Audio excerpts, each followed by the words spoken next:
Time Warner Audiobooks presents Rich Dad, Poor Dad, written by Robert Kiyosaki with Sharon L. Lecter, CPA, and read by Stephen Hoy, featuring an introduction by Robert Kiyosaki.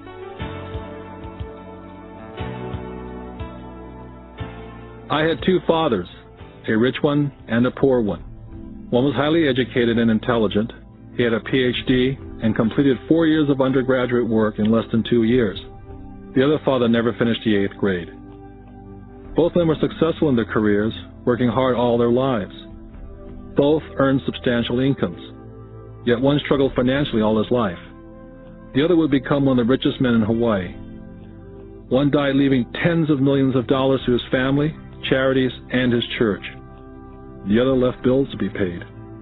Both men were strong, charismatic, and influential.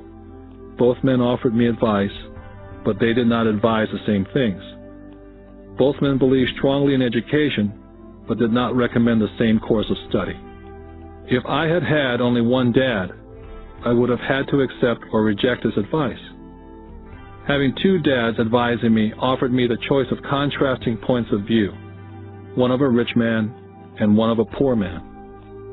Instead of simply accepting or rejecting one or the other, I found myself thinking more, comparing, and then choosing for myself.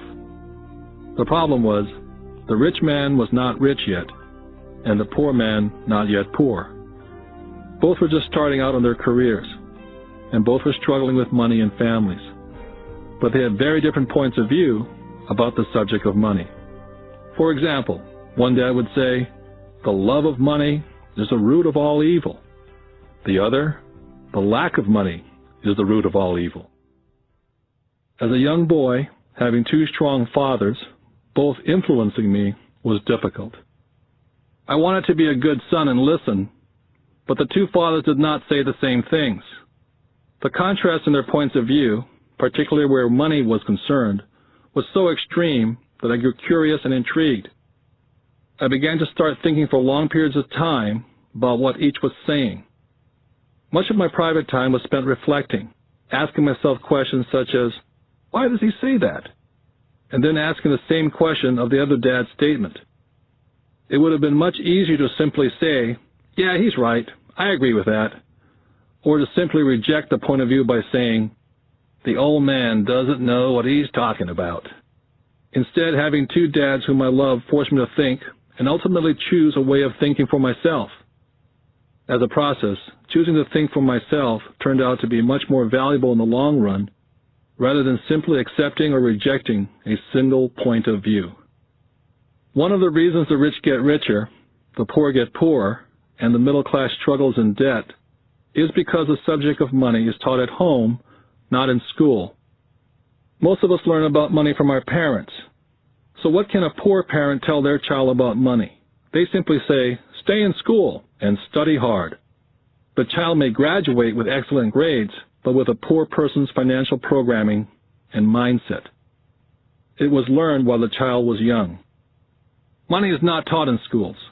Schools focus on scholastic and professional skills, but not financial skills.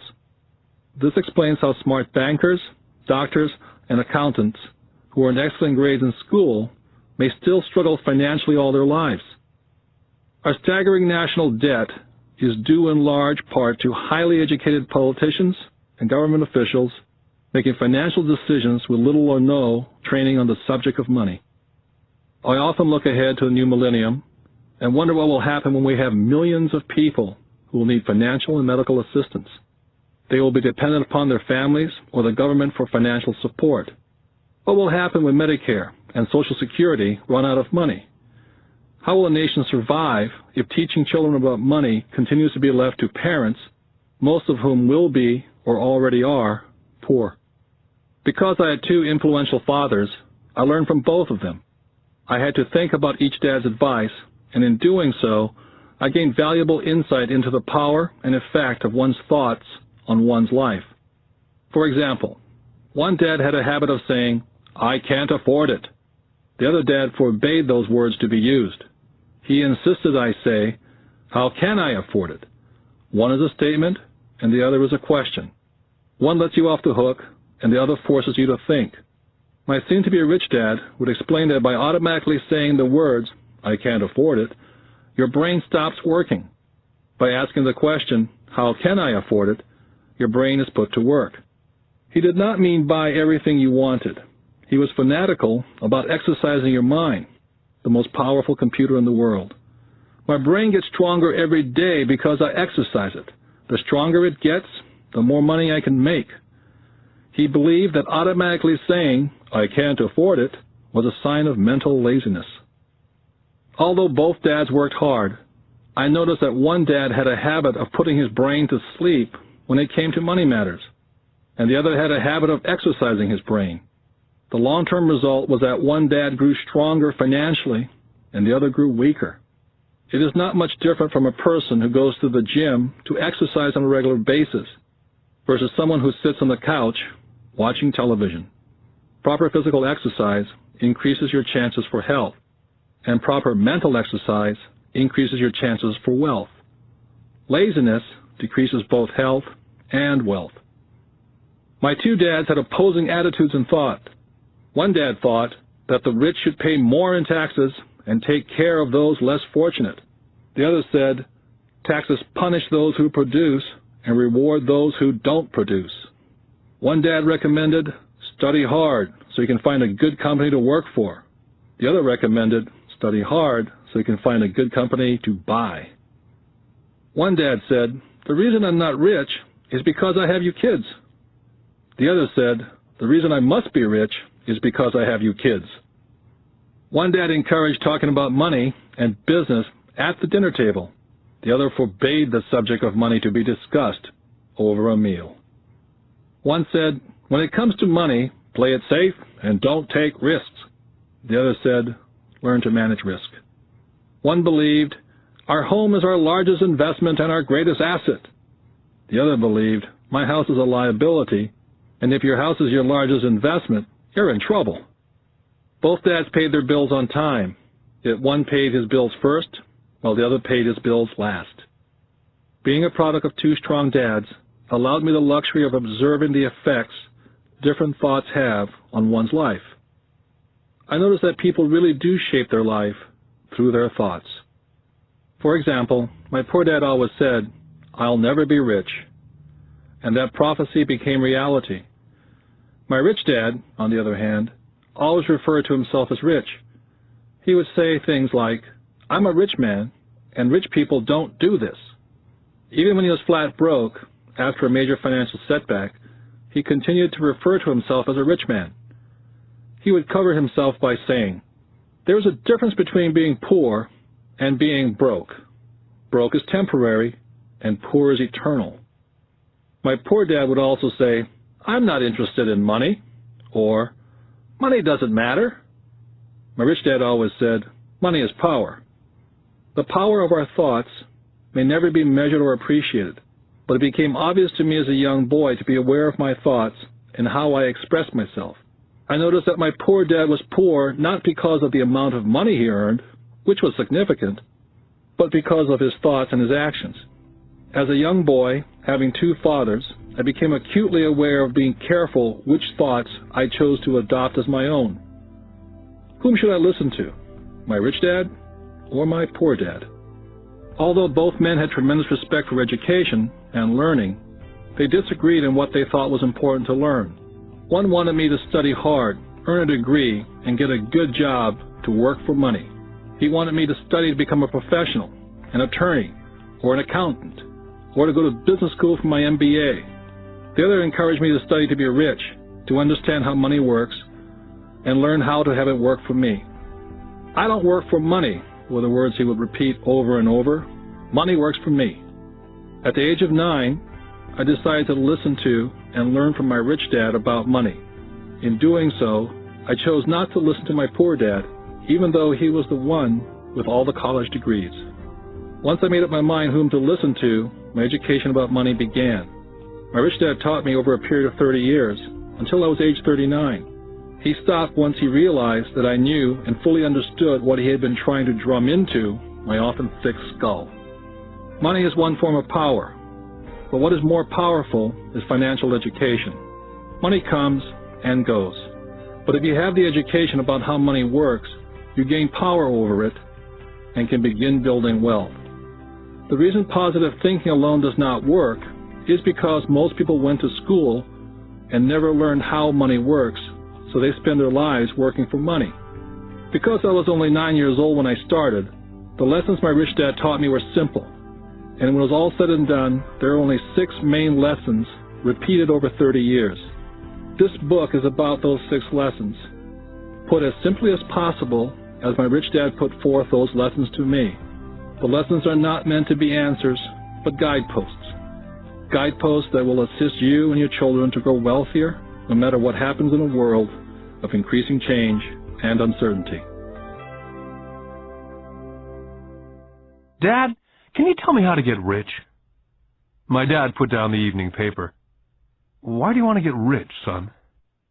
Because today Jimmy's mom drove up in their new Cadillac and they were going to their beach house for the weekend. He took 3 of his friends, but Mike and I weren't invited. They told us we weren't invited because we were poor kids. They did? My dad asked incredulously. Yeah, they did, I replied in a hurt tone. My dad silently shook his head, pushed his glasses up the bridge of his nose, and went back to reading his paper. I stood waiting for an answer. The year was 1956. I was 9 years old. By some twist of fate, I attended the same public school where the rich people sent their kids. We were primarily a sugar plantation town. The managers of the plantation and the other affluent people of the town, such as doctors, business owners, and bankers, sent their children to this school, grades 1 to 6. After grade 6, their children were generally sent off to private schools. Because my family lived on one side of the street, I went to this school. Had I lived on the other side of the street, I would have gone to a different school with kids from families more like mine. After grade 6, these kids and I would go on to the public intermediate and high school. There was no private school for them or for me. My dad finally put down the paper. Well, son, he began slowly, if you want to be rich, you have to learn to make money. How do I make money? I asked. Well, use your head, son, he said, smiling, which really meant, that's all I'm going to tell you, or, I don't know the answer, so don't embarrass me. The next morning, I told my best friend Mike what my dad had said. As best I could tell, Mike and I were the only poor kids in this school. Mike was like me in that he was in this school by a twist of fate. Someone had drawn a jog in a line for the school district, and we wound up in school with the rich kids. So what do we do to make money? Mike asked. I don't know, I said. But do you want to be my partner? He agreed. And so on that Saturday morning, Mike became my first business partner. We spent all morning coming up with ideas on how to make money. Finally, that afternoon, a bolt of lightning came through our heads. It was an idea that Mike had gotten from a science book he'd read. Excitedly, we shook hands, and the partnership now had a business. For the next several weeks, Mike and I ran around our neighborhood, knocking on doors and asking our neighbors if they'd save their toothpaste tubes for us. With puzzled looks, most adults consented with a smile. Some asked us what we were doing, to which we replied, "We can't tell you. It's a business secret." My mom grew distressed as the weeks wore on. We had selected a site next to her washing machine as the place we would stockpile our raw materials. In a brown cardboard box that one time held ketchup bottles, our little pile of used toothpaste tubes began to grow. One day my dad drove up to see 2 9-year-old boys in the driveway with a production line operating at full speed. Fine white powder everywhere. On a long table were small milk cartons from school, and our family's hibachi grill was glowing with red-hot coals at maximum heat. Dad walked up cautiously, having to park the car at the base of the driveway, since the production line blocked the carport. As he got closer, he saw a steel pot sitting on top of the coals, with the toothpaste tubes being melted down. In those days, toothpaste did not come in plastic tubes. The tubes were made of lead. So once the paint was burned off, the tubes were dropped in a small steel pot, melted until they became liquid, and with my mom's pot holders, we were pouring the lead through a small hole in the top of the milk cartons. The milk cartons were filled with plaster of Paris. The white powder everywhere was the plaster before we mixed it with water. The milk cartons were the outer containers for plaster of Paris molds. My dad watched as we carefully poured the molten lead through a small hole in the top of the plaster of Paris cube. "What are you boys doing?" he asked with a cautious smile. "We're doing what you told me to do. We're going to be rich," I said. "Yep," said Mike, grinning and nodding his head. "We're partners." "And what is in those plaster molds?" Dad asked. "Watch," I said. "This should be a good batch." With a small hammer, I tapped at the seal that divided the cube in half. Cautiously, I pulled up the top half of the plaster mold, and a lead nickel fell out. "Oh, my God," my dad said. "You're casting nickels out of lead." "That's right," Mike said. "We're making money." My dad smiled and shook his head. Along with a fire and a box of spent toothpaste tubes in front of him were two little boys covered with white dust and smiling from ear to ear. He asked us to put everything down and sit with him on the front step of our house.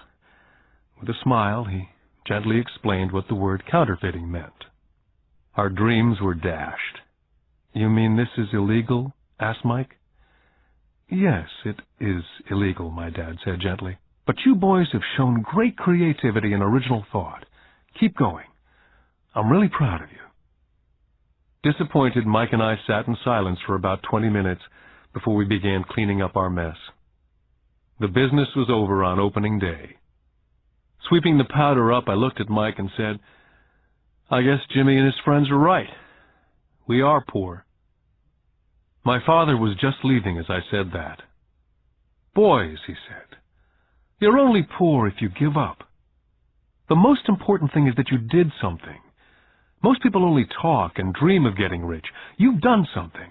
I'm very proud of the two of you. I will say it again. Keep going. Don't quit." Mike and I stood there in silence. They were nice words, but we still did not know what to do. "So how come you're not rich, Dad?" I asked. "Because I chose to be a school teacher.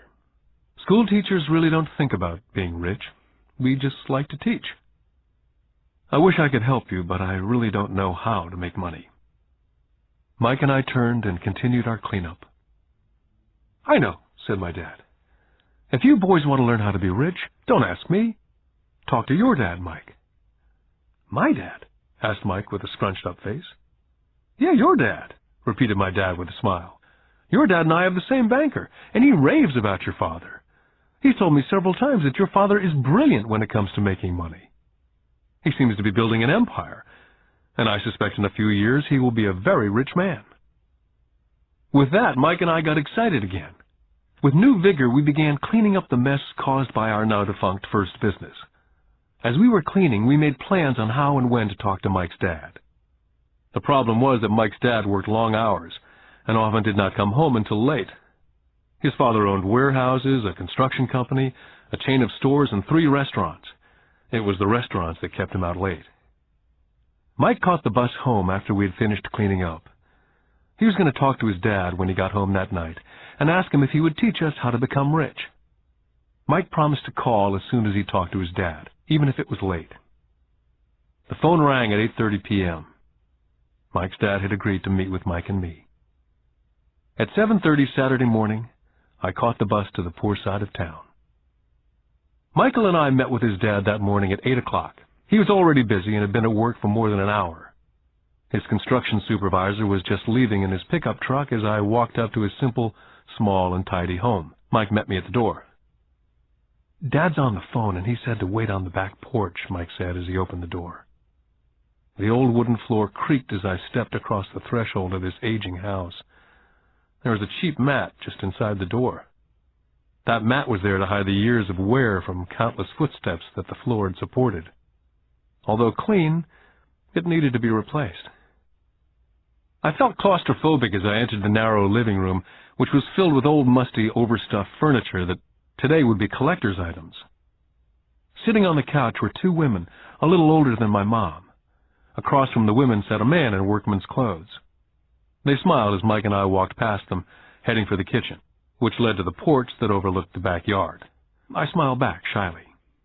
"Who are those people?" I asked. Oh, they work for my dad. The older man runs his warehouses, and the women are the managers of the restaurants. And you saw the construction supervisor who's working on a road project about 50 miles from here. His other supervisor, who's building a tract of houses, had already left before you got here. Does this go on all the time, I asked. Not always, but quite often, said Mike, smiling as he pulled up a chair to sit down next to me. I asked him if he'd teach us to make money, Mike said. Oh? And what did he say to that? I asked with cautious curiosity. Well, he had a funny look on his face at first, and then he said he would make us an offer. Oh, I said, rocking my chair back against the wall. I sat there perched on two rear legs of the chair. Mike did the same thing. Suddenly, Mike's dad burst through the rickety screen door and onto the porch. Mike and I jumped to our feet, not out of respect, but because we were startled. Ready, boys? Mike's dad asked as he pulled up a chair to sit down with us. We nodded our heads as we pulled our chairs away from the wall to sit in front of him. He was a big man, about 6 feet tall and 200 pounds. Mike says that you want to learn how to make money. Is that correct, Robert? I nodded my head quickly, but with a little intimidation. He had a lot of power behind his words and smile. Okay, here's my offer. I'll teach you, but I won't do it classroom style. You work for me, and I'll teach you. You don't work for me, I don't teach you. I can teach you faster if you work, and I'm wasting my time if you just want to sit and listen like you do in school. That's my offer. Take it or leave it. May I ask a question first, I asked. Nope, take it or leave it.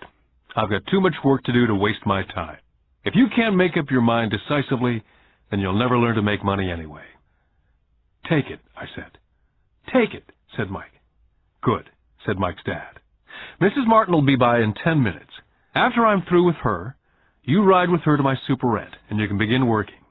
I'll pay you 10 cents an hour, and you will work for 3 hours every Saturday. But I have a softball game today, I said. Mike's dad lowered his voice to a stern tone. Take it or leave it, he said.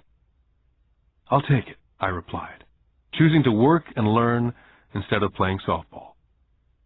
By 9 a.m. on a beautiful Saturday morning, Mike and I were working for Mrs. Martin. She was a kind and patient woman. She always said that Mike and I reminded her of her 2 sons who were grown and gone. Although kind, she believed in hard work, and she kept us working.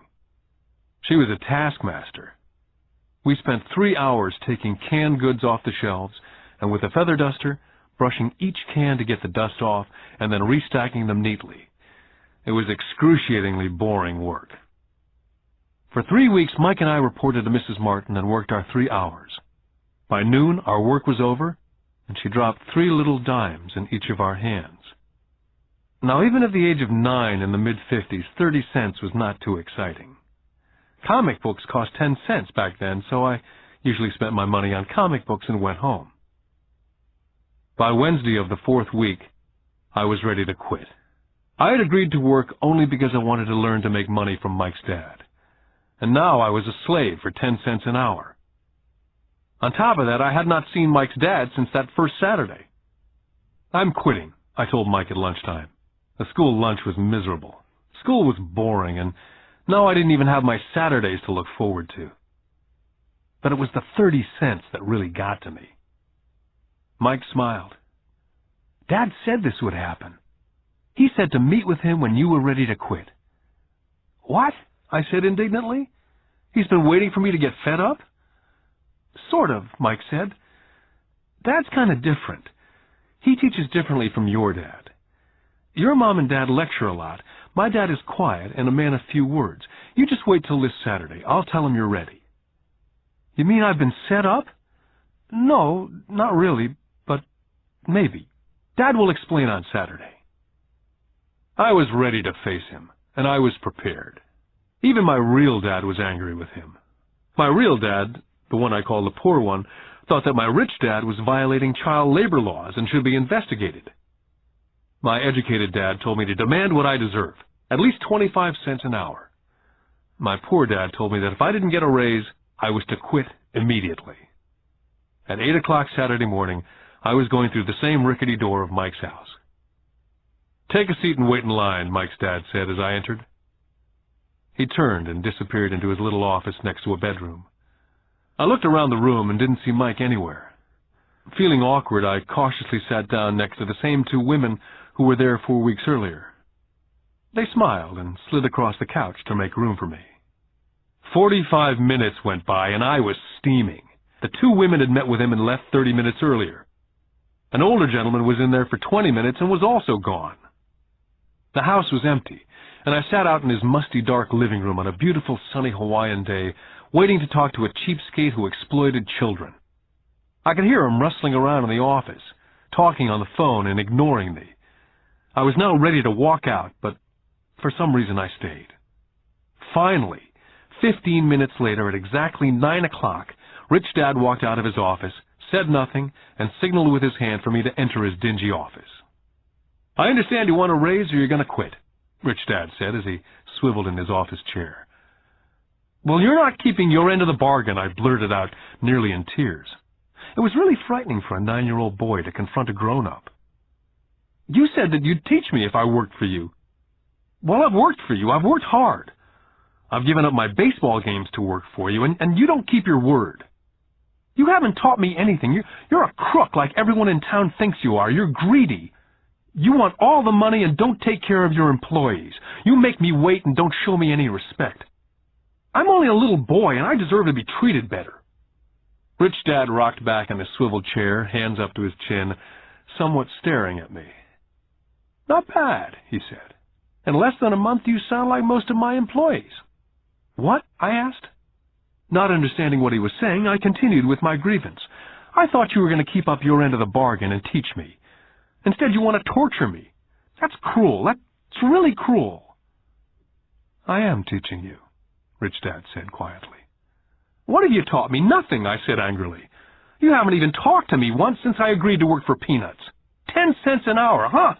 I should notify the government about you. We have child labor laws, you know.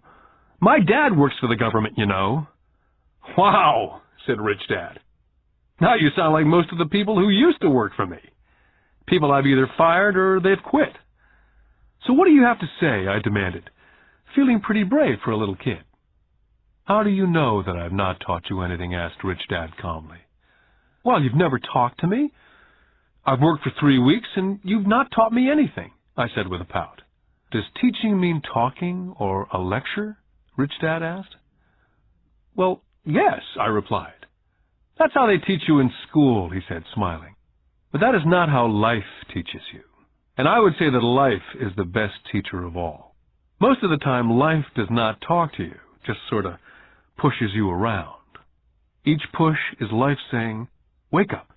There's something I want you to learn.'" I had no idea what he was talking about. Life pushes all of us around. Some give up, others fight. A few learn the lesson and move on. They welcome life pushing them around. To these few people, it means they need and want to learn something. They learn and move on. Most quit, and a few, like you, fight. Rich Dad stood and shut the creaky old wooden window that needed repair. "If you learn this lesson, you will grow into a wise, wealthy, and happy young man. If you don't, you will spend your life blaming a job, low pay, or your boss for your problems.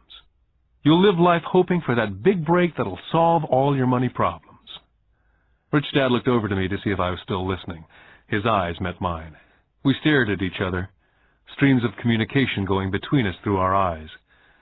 Finally, I pulled away once I had absorbed his last message. I knew he was right. I was blaming him, and I did ask to learn. I was fighting. Rich Dad continued, "Or if you're the kind of person who has no guts, you just give up every time life pushes you. If you're that kind of person, you'll live all your life playing it safe, doing the right things, saving yourself for some event that never happens. Then you die a boring old man. You'll have lots of friends who'll really like you because you were such a nice, hard-working guy. You spent a life playing it safe, doing the right things. But the truth is, you let life push you into submission. Deep down, you were terrified of taking risks. You really wanted to win, but the fear of losing was greater than the excitement of winning. Deep inside, you and only you will know that you didn't go for it. You chose to play it safe." Our eyes met again. For 10 seconds, we looked at each other, only pulling away once the message was received. "You've been pushing me around?" I asked. "Some people might say that," smiled Rich Dad. "I would say that I just gave you a taste of life." "What taste of life?" I asked, still angry but not curious. "You boys are the first people that have ever asked me to teach them how to make money. I have more than 150 employees, and not one of them has asked me what I know about money. They ask me for a job and a paycheck, but never to teach them about money. So most will spend the best years of their lives working for money, not really understanding what it is they're working for." I sat there listening intently.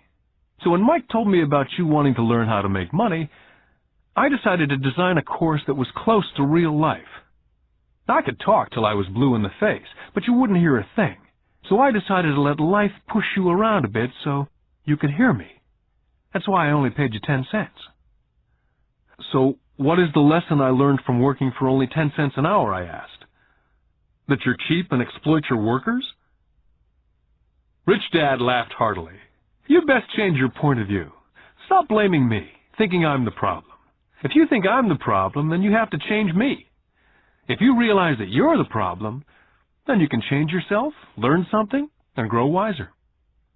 "But you only pay me 10 cents. "So what are you learning?" Rich Dad asked, smiling. "That you're cheap," I said with a sly grin. "See, you think I'm the problem," said Rich Dad. "But you are. Well, keep that attitude and you learn nothing. Keep the attitude that I'm the problem, and what choices do you have?" "Well, if you don't pay me more or show me more respect and teach me, I'll quit." "Well put," Rich Dad said. And that's exactly what most people do. They quit and go looking for another job, better opportunity, and higher pay, actually thinking that a new job or more pay will solve the problem. In most cases, it won't. "So what will solve the problem?" I asked. "Just take this measly 10 cents an hour and smile?" Rich Dad smiled. "That's what the other people do. Just accept a paycheck, knowing that they and their family will struggle financially. But that's all they do. Waiting for a raise, thinking that more money will solve the problem. Most just accept it, and some take a second job working harder, but again accepting a small paycheck." I sat staring at the floor, beginning to understand the lesson Rich Dad was presenting. I could sense it was a taste of life. Finally, I looked up and repeated the question. "So what will solve the problem?" "This," he said, tapping me gently on the head. "This stuff between your ears." It was at that moment that Rich Dad shared the pivotal point of view that separated him from his employees and my poor dad, and led him to eventually become one of the richest men in Hawaii, while my highly educated but poor dad struggled financially all his life. It was a singular point of view that made all the difference over a lifetime. Rich Dad said over and over this point of view, which I call lesson number 1. The rich don't work for money. On that bright Saturday morning, I was learning a completely different point of view from what I'd been taught by my poor dad. At the age of 9, I grew aware that both dads wanted me to learn. Both dads encouraged me to study, but not the same things. My highly educated dad recommended that I do what he did. "Son, I want you to study hard, get good grades, so you can find a safe, secure job with a big company, and make sure it has excellent benefits." My rich dad wanted me to learn how money works, so I could make it work for me. These lessons I would learn through life with his guidance, not because of a classroom. My rich dad continued my first lesson. "I'm glad you get angry about working for 10 cents an hour. If you'd not gotten angry, and had gladly accepted it, I would have to tell you that I could not teach you. You see, true learning takes energy, passion, a burning desire. Anger is a big part of that formula, for passion is anger and love combined.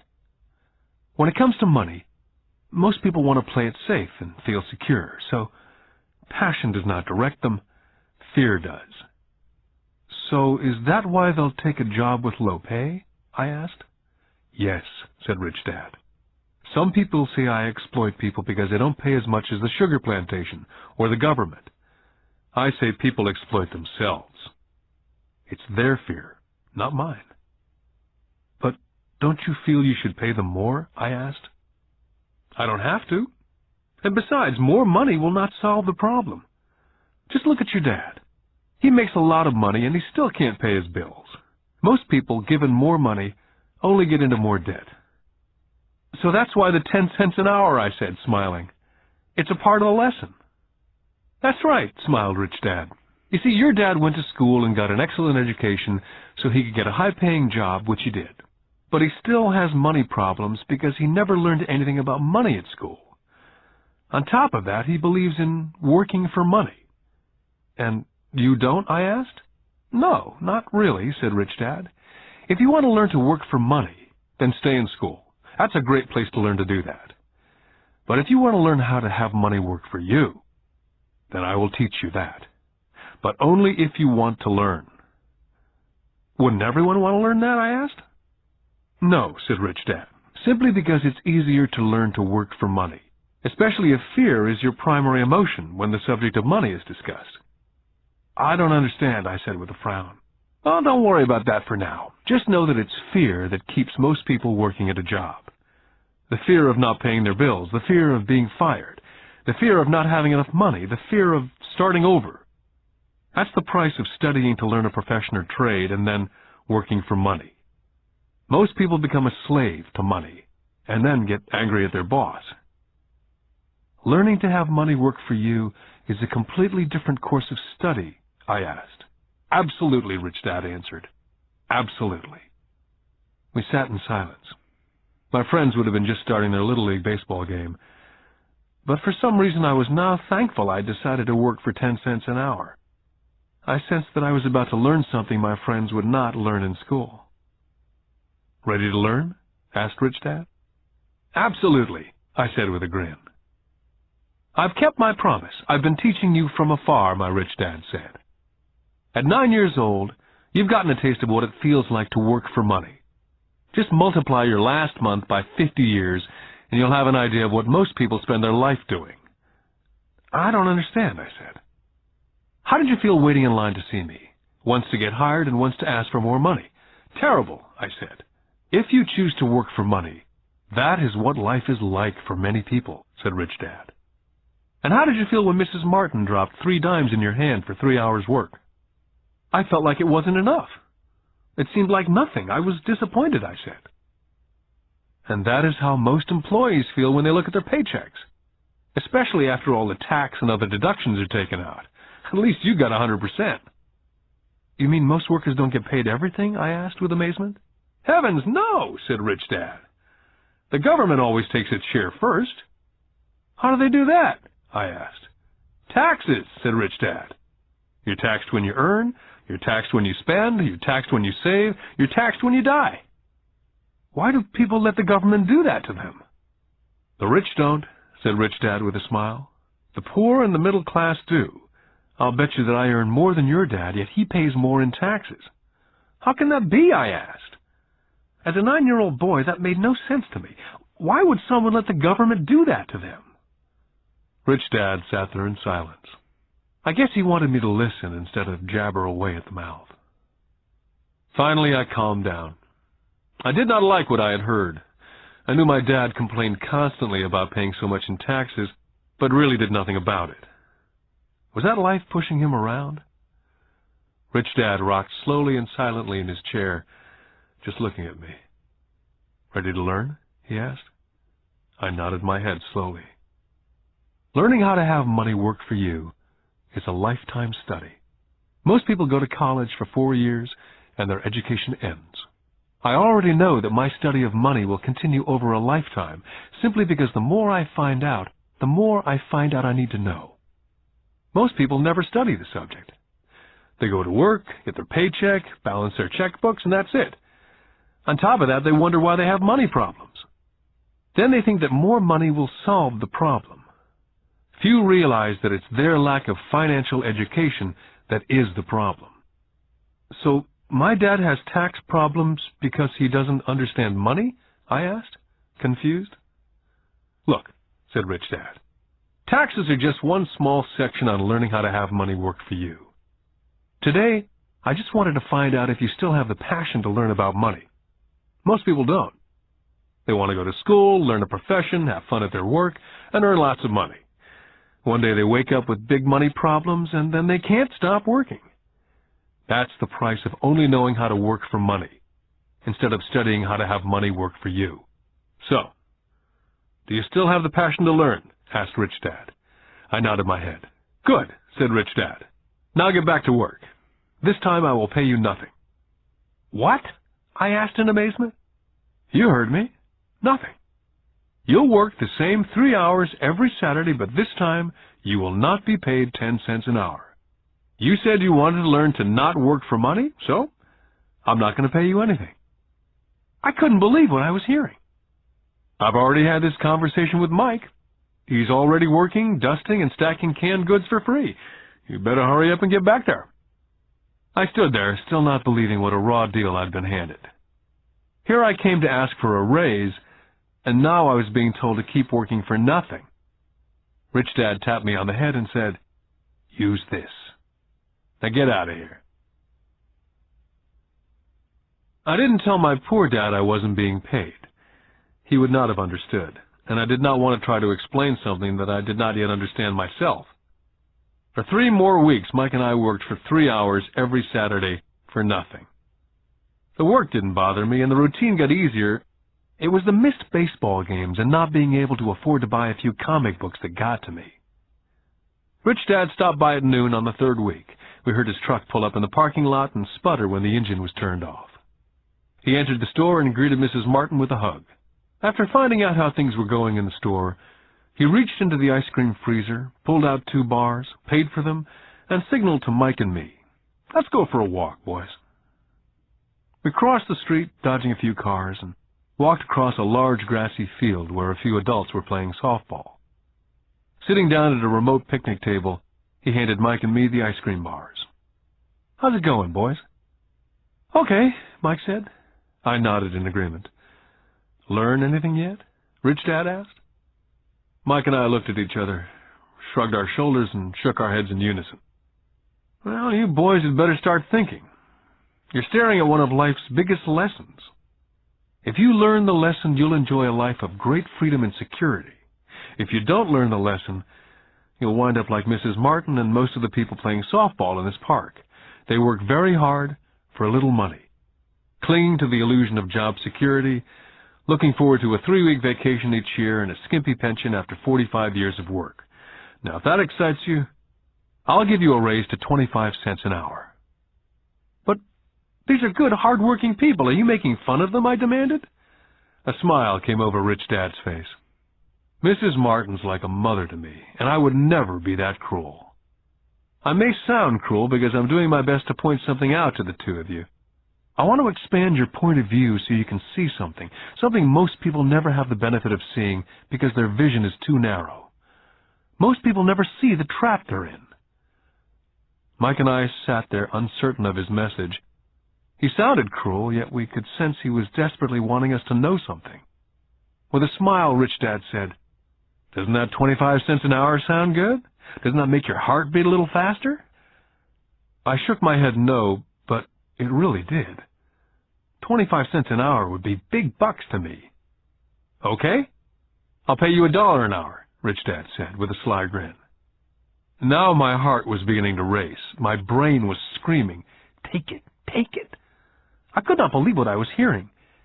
Still, I said nothing. "Okay, $2 an hour." My little 9-year-old brain and heart nearly exploded.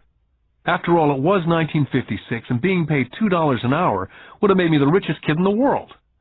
I couldn't imagine earning that kind of money. I wanted to say yes, but somehow my mouth stayed silent. Maybe my brain had overheated and blown a fuse, but deep down I badly wanted that $2 an hour. The ice cream had melted and was running down my hand. Rich Dad was looking at 2 boys staring back at him, eyes wide open and brains empty. He knew that he was testing us, and he knew there was part of our emotions that wanted to take the deal. "Okay," he said, $5 an hour.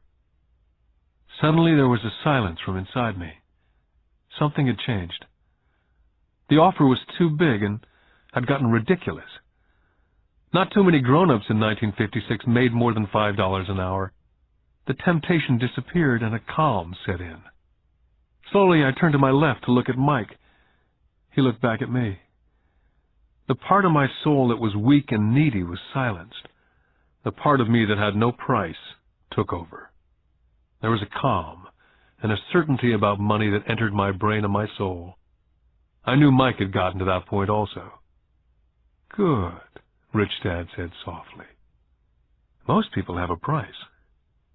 And they have a price because of human emotions named fear and greed. First, the fear of being without money motivates us to work hard. And then once we get that paycheck, greed or desire starts us thinking about all the wonderful things money can buy. The pattern is then set." "What pattern?" I asked. "The pattern of get up, go to work, pay bills, get up, go to work, pay bills. Their lives are then run forever by two emotions, fear and greed. Offer them more money, and they continue the cycle by also increasing their spending. This is what I call the rat race."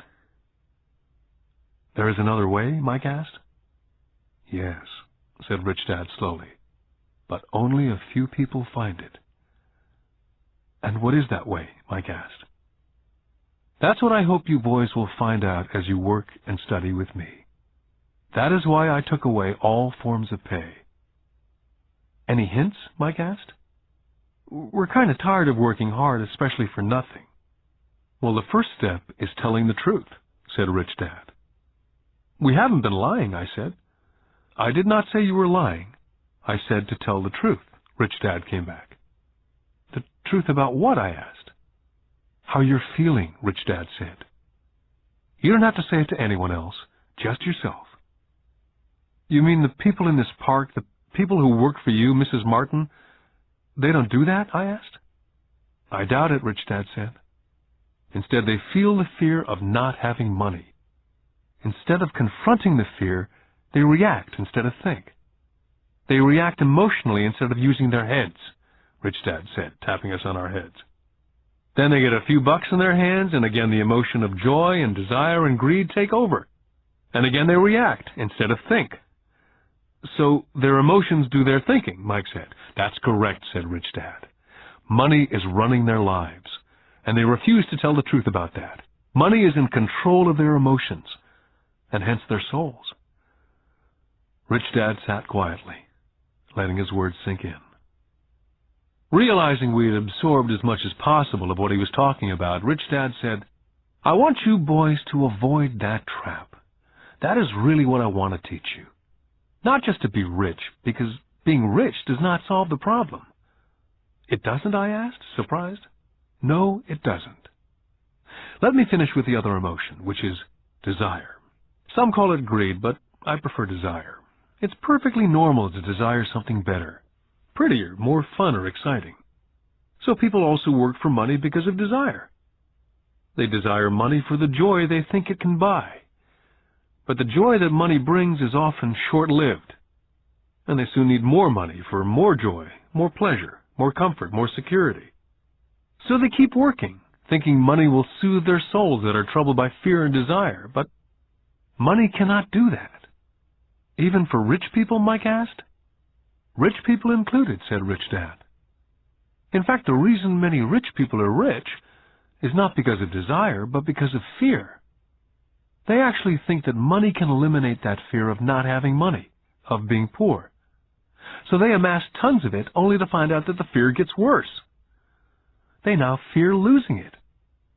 I have friends who keep on working even though they have plenty. I know people who have millions who are more afraid now than when they were poor. They're terrified of losing all their money. I want to teach you to master the power of money, not be afraid of it. And they don't teach that in school. If you don't learn it, you can become a slave to money." It was finally making sense.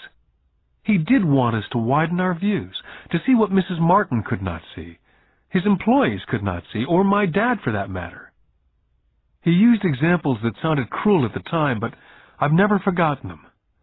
My vision widened that day, and I could begin to see the trap that lay ahead for most people. You see, we're all employees, ultimately. We just work at different levels, said Rich Dad. I just want you boys to have a chance to avoid the trap. The trap caused by those two emotions, fear and desire. Use them in your favor, not against you. That's what I want to teach you. I'm not interested in just teaching you to make a pile of money. That won't handle the fear or desire. If you don't first handle fear and desire and you get rich, you'll only be a high-paid slave. So how do we avoid the trap, I asked. The main cause of poverty or financial struggle is fear and ignorance, not the economy or the government or the rich. It's self-inflicted fear and ignorance that keeps people trapped. So you boys go to school and get your college degrees.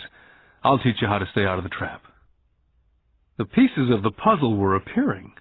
My highly educated dad had a great education and a great career, but school never told him how to handle money or his fears. It became clear that I could learn different and important things from two fathers. So you've been talking about the fear of not having money. How does the desire of money affect our thinking? Mike asked. How did you feel when I tempted you with a pay raise? Did you notice your desires rising? We nodded our heads. By not giving into your emotions, you were able to delay your reactions and think. That's most important. We will always have emotions of fear and greed. From here on in, it's most important for you to use those emotions to your advantage and for the long term, and not simply let your emotions run you by controlling your thinking. Most people use fear and greed against themselves. That's the start of ignorance. Most people live their lives chasing paychecks, pay raises, and job security because of the emotions of desire and fear, not really questioning where those emotion-driven thoughts are leading them. It's just like the picture of a donkey dragging a cart with its owner dangling a carrot just in front of the donkey's nose. The donkey's owner may be going where he wants to go, but the donkey is chasing an illusion. Tomorrow there will only be another carrot for the donkey. You mean the moment I began to picture a new baseball glove, candy or toys that's like a carrot to a donkey, Mike asked? Yeah.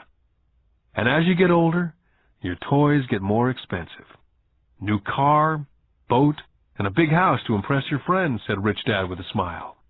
Fear pushes you out the door, and desire calls to you, enticing you toward the rocks. That's the trap. So what's the answer? Mike asked. What intensifies fear and desire is ignorance. That's why rich people with lots of money often have more fear the richer they get. Money is the carrot, the illusion. Rich Dad went on to explain that a human's life is a struggle between ignorance and illumination. He explained that once a person stops searching for information and knowledge of oneself, ignorance sets in. That struggle is a moment-to-moment decision to learn to open or close one's mind. Look, school is very, very important. You go to school to learn a skill or a profession so as to be a contributing member of society. Every culture needs teachers, doctors, mechanics, artists, cooks, business people, police officers, firefighters, soldiers. Schools train them so our culture can thrive and flourish, said Rich Dad. Unfortunately for many people, school is the end, not the beginning. What does ignorance have to do with greed and fear, I asked. Because it's ignorance about money that causes so much greed and so much fear, said Rich Dad. Let me give you some examples. A doctor wanting more money to better provide for his family raises his fees. By raising his fees, it makes healthcare more expensive for everyone. Now, it hurts the poor people the most, so poor people have worse health than those with money. Because the doctors raise their rates, the attorneys raise their rates. Because the attorneys' rates have gone up, school teachers want a raise, which raises our taxes, and on and on and on. Soon there will be such a horrifying gap between the rich and the poor that chaos will break out, and another great civilization will collapse. Great civilizations collapsed when the gap between the haves and the have-nots was too great. America is on the same course, proving once again that history repeats itself, because we do not learn from history. We only memorize historical dates and names, not the lesson. Aren't prices supposed to go up, I asked. Not in an educated society with a well-run government. Prices should actually come down. Of course, that's often only true in theory. Prices go up because of greed and fear caused by ignorance. If schools taught people about money, there would be more money and lower prices. But schools only focus on teaching people to work for money, not how to harness money's power. But don't we have business schools, Mike asked? Aren't you encouraging me to go to business school for my master's degree? Yes, said Rich Dad. But all too often business schools train employees who are sophisticated bean counters. Heaven forbid a bean counter takes over a business. All they do is look at the numbers, fire people, and kill the business. I know because I hire bean counters. All they think about is cutting costs and raising prices, which causes more problems. Bean counting is important. I wish more people knew it, but it too is not the whole picture, added Rich Dad angrily. So is there an answer? Asked Mike. Yes, said Rich Dad. Learn to use your emotions to think, not think with your emotions. When you boys mastered your emotions, first by agreeing to work for free, I knew there was hope. When you again resisted your emotions when I tempted you with more money, you were again learning to think in spite of being emotionally charged. That's the first step. Can you tell the difference between emotions thinking and the head thinking? Mike asked. Oh, yes, I hear it all the time, said Rich Dad. I hear things like, well, everyone has to work, or the rich are crooks, or I'll get another job, I deserve this raise. You can't push me around, or I like this job because it's secure. Instead of, is there something I'm missing here? Which breaks the emotional thought and gives you time to think clearly. I must admit it was a great lesson to be getting, to know when someone was speaking out of emotions or out of clear thought. It was a lesson that served me well for life, especially when I was the one speaking out of reaction and not from clear thought. As we headed back to the store, Rich Dad explained that the rich really did make money. They did not work for it. He went on to explain that when Mike and I were casting 5-cent pieces out of lead, thinking we were making money, we were very close to thinking the way rich people think. The problem was that it was illegal for us to do it. Rich Dad went on to explain that the rich know that money is an illusion, truly like the carrot for the donkey. It's only out of fear and greed that the illusion of money is held together by billions of people thinking that money is real. Money is really made up. It was only because of the illusion of confidence and the ignorance of the masses that the house of cards stood standing. In fact, he said, in many ways the donkey's carrot was more valuable than money. As he climbed into his pickup truck outside of his little convenience store, he said, "Keep working, boys. But the sooner you forget about needing a paycheck, the easier your adult life will be. Keep using your brain. Work for free. And soon your mind will show you ways of making money far beyond what I could ever pay you. You'll begin to see opportunities right in front of you that in the past would have gone unnoticed." Mike and I picked up our things from the store and waved goodbye to Mrs. Martin. We went back to the park, to the same picnic bench, and spent several more hours thinking and talking. We spent the next week at school thinking and talking. For 2 more weeks, we kept thinking and talking and working for free. At the end of the second Saturday, I was again saying goodbye to Mrs. Martin and looking at the comic book stand with a longing gaze. The hard thing about not even getting 30 cents every Saturday was that I didn't have any money to buy comic books. Suddenly, as Mrs. Martin was saying goodbye to Mike and me, I saw something she was doing that I'd never seen her do before. I mean, I'd seen her do it, but I never took notice of it. Mrs. Martin was cutting the front page of the comic book in half. She was keeping the top half of the comic book cover and throwing the rest of the comic book into a large brown cardboard box. When I asked her what she did with the comic books, she said, "I throw them away. I give the top half of the cover back to the comic book distributor for credit when he brings in the new comics. He's coming in an hour." Mike and I waited for an hour. Soon the distributor arrived, and I asked him if we could have the comic books, to which he replied, "You can have them if you work for this store and do not resell them." Our partnership was revived. Mike's mom had a spare room in the basement that no one used. We cleaned it out and began piling hundreds of comic books in that room. Soon our comic book library was open to the public. We hired Mike's younger sister, who loved to study, to be head librarian. She charged each child 10 cents admission to the library, which was open from 2:30 to 4:30 p.m. every day after school.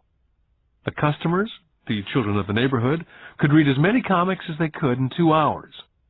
It was a bargain for them, since a comic cost 10 cents each, and they could read 5 or 6 in 2 hours. Mike's sister would check the kids as they left to make sure they weren't borrowing any comic books. She also kept the books, logging in how many kids showed up each day, who they were, and any comments they might have. Mike and I averaged $9.50 per week over a 3-month period. We paid his sister $1 a week and allowed her to read the comics for free, which she rarely did since she was always studying. Mike and I kept our agreement by working in the store every Saturday and collecting all the comic books from the different stores. We kept our agreement to the distributor by not selling any comic books. We burned them once they got too tattered. We tried opening a branch office, but we could never quite find someone as dedicated as Mike's sister we could trust. At an early age, we found out how hard it was to find good staff. 3 months after the library first opened, a fight broke out in the room. Some bullies from another neighborhood pushed their way in and started it. Mike's dad suggested we shut down the business. So our comic book business was shut down, and we stopped working on Saturdays at the convenience store. Anyway, Rich Dad was excited because he had new things he wanted to teach us. He was happy because we'd learned our first lesson so well. We'd learned to have money work for us. By not getting paid for our work at the store, we were forced to use our imaginations to identify an opportunity to make money. By starting our own business, the comic book library, we were in control of our own finances, not dependent on an employer. The best part was that our business generated money for us, even when we weren't physically there. Our money worked for us. Instead of paying us money, Rich Dad had given us so much more. Lesson 2. Why Teach Financial Literacy? In 1990, my best friend Mike took over his father's empire and is in fact doing a better job than his dad did. We see each other once or twice a year on the golf course. He and his wife are wealthier than you could imagine. Rich Dad's empire is in great hands, and Mike is now grooming his son to take his place, as his dad groomed us. In 1994, I retired at the age of 47, and my wife Kim was 37. Retirement does not mean not working. To my wife and me, it means that, barring unforeseen cataclysmic changes, we can work or not work, and our wealth grows automatically, staying way ahead of inflation. I guess it means freedom. The assets are large enough to grow by themselves. It's like planting a tree. You water it for years, and then one day it doesn't need you anymore. Its roots have gone down deep enough. Then the tree provides shade for your enjoyment. Mike chose to run the empire, and I chose to retire. Whenever I speak to groups of people, they often ask what I would recommend, or what could they do? How do they get started? Is there a good book I'd recommend? What is the secret to success? I simply say to them what my rich dad said back to me when I was a little kid.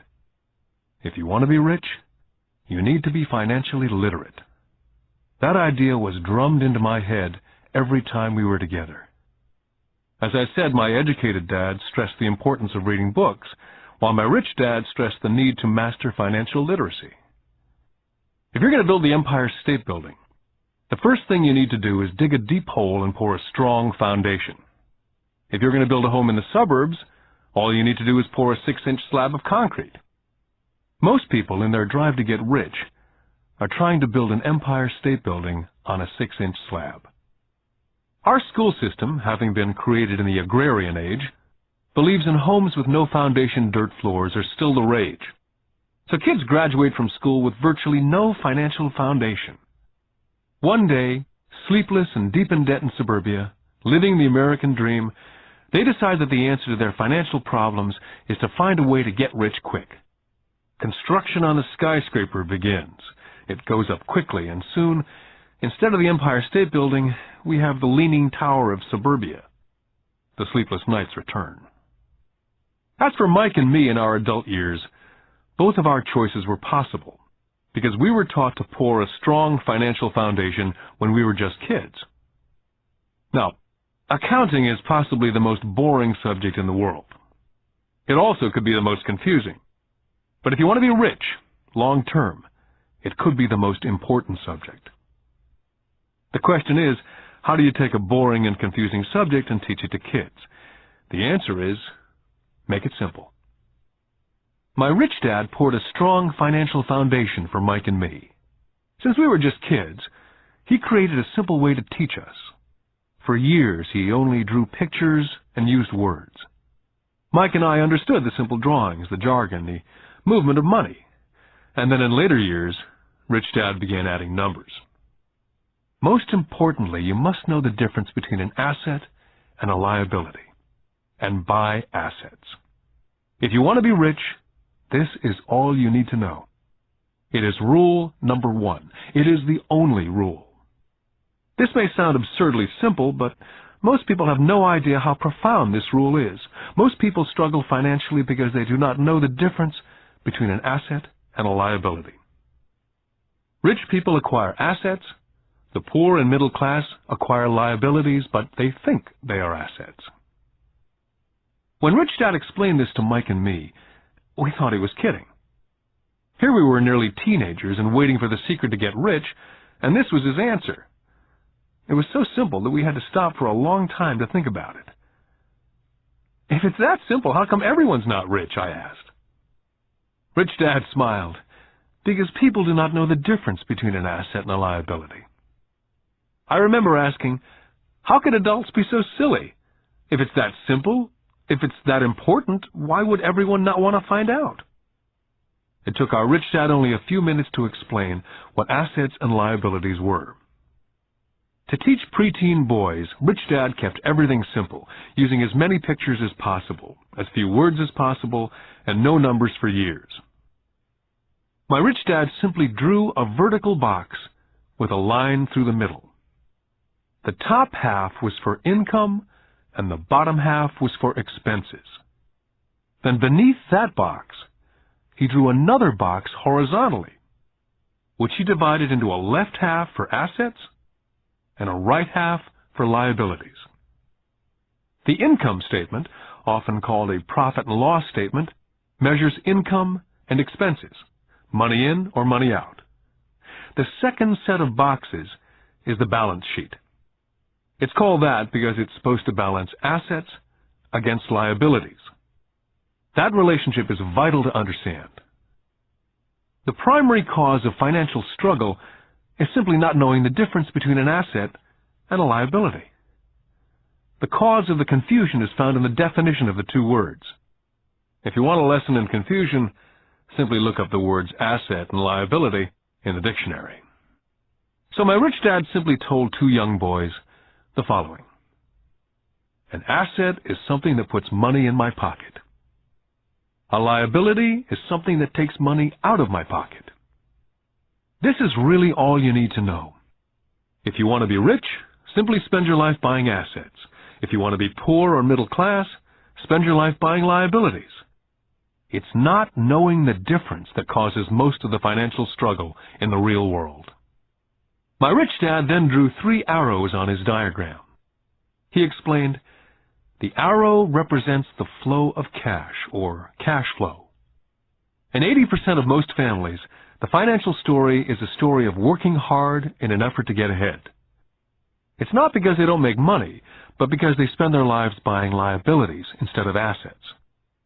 The first arrow showed the cash flow pattern of a poor person or a young person still at home. The arrow goes into the income box from a job or salary. It then continues into the expense box. Expenses include taxes, rent, and everyday living expenses. It flows out the expense box and is gone. The second arrow Rich Dad drew represented the cash flow pattern of a middle-class person. The arrow flows from a job into the income box. It then flows into the liabilities box. Most middle-class people acquire many liabilities, such as a mortgage, a car loan, and credit card debt.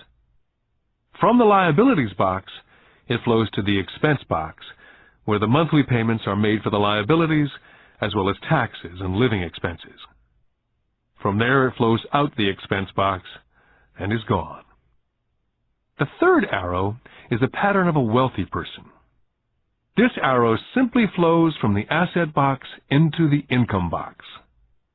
The cash flow is not generated by a job or salary, but by assets. Remember, assets are things that put money in your pocket. Additionally, the rich have few expenses and liabilities, or if they do, those liabilities are more than covered by their assets.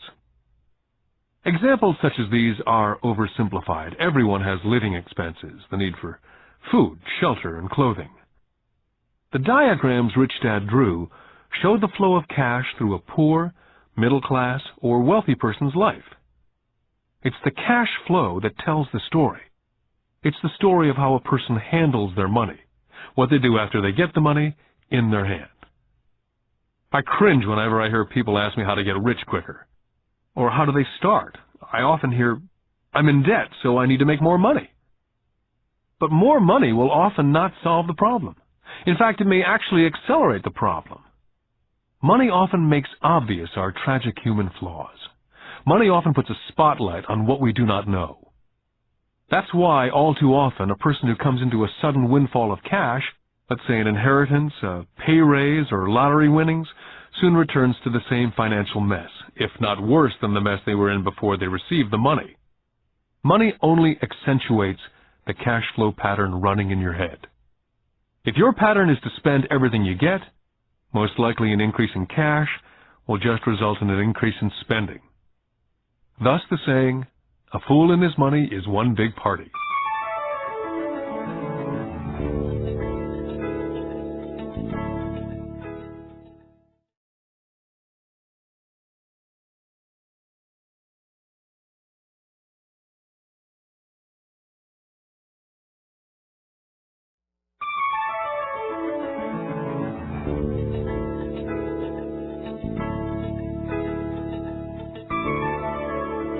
Because students leave school without financial skills, millions of educated people pursue their profession successfully, but later find themselves struggling financially. They work harder but don't get ahead. What's missing from their education is not how to make money, but how to spend money. What to do after you make it. It's called financial aptitude. What to do with the money once you make it, how to keep people from taking it from you, how long you keep it, and how hard that money works for you. Most people cannot tell why they struggle financially because they don't understand cash flow. A person can be highly educated, professionally successful, and financially illiterate. These people often work harder than they need to because they learned how to work hard, but not how to have their money work for them. The moving picture show of hard-working people has a set pattern. Recently married, a happy, highly educated young couple move in together in one of their cramped rented apartments. Immediately they realize that they're saving money because two can live as cheaply as one. The problem is, the apartment is cramped. They decide to save money to buy their dream home so they can have kids. They now have two incomes, and they begin to focus on their careers. Their incomes begin to increase. As their incomes go up, their expenses go up as well, so there is little or no money to flow into the asset box. This means the only income they get comes from their jobs. The number one expense for most people is taxes. Many people think it's income tax, but for most Americans, their highest tax is Social Security. As an employee, it appears as if the Social Security tax, combined with the Medicare tax rate, is roughly 7.5%.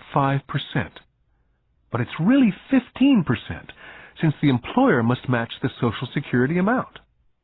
In essence, it is money the employer cannot pay you. On top of that, you still have to pay income tax on the amount deducted from your wages for Social Security tax. Income you never receive because it went directly to Social Security through withholding. Then their liabilities go up.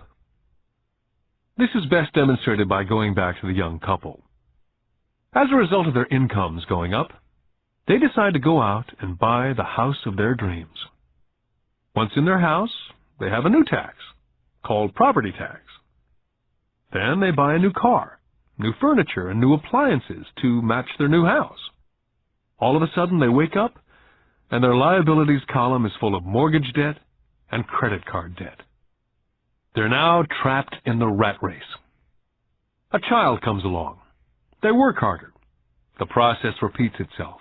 More money and higher taxes, also called bracket creep. A credit card comes in the mail. They use it. It maxes out. A loan company calls and says their greatest asset, their home, has appreciated in value. The company offers a bill consolidation loan because their credit is so good and tells them the intelligent thing to do is clear off the high-interest consumer debt by paying off their credit card. And besides, interest on their home is a tax deduction. They go for it and pay off those high-interest credit cards. They breathe a sigh of relief. Their credit cards are paid off. They've now folded their consumer debt into their home mortgage. Their payments go down because they extend their debt over 30 years. It is the smart thing to do. Their neighbor calls to invite them to go shopping. The Memorial Day sale is on.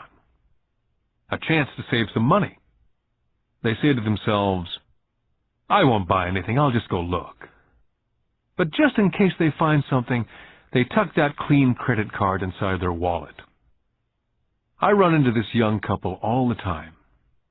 Their names change, but their financial dilemma is the same.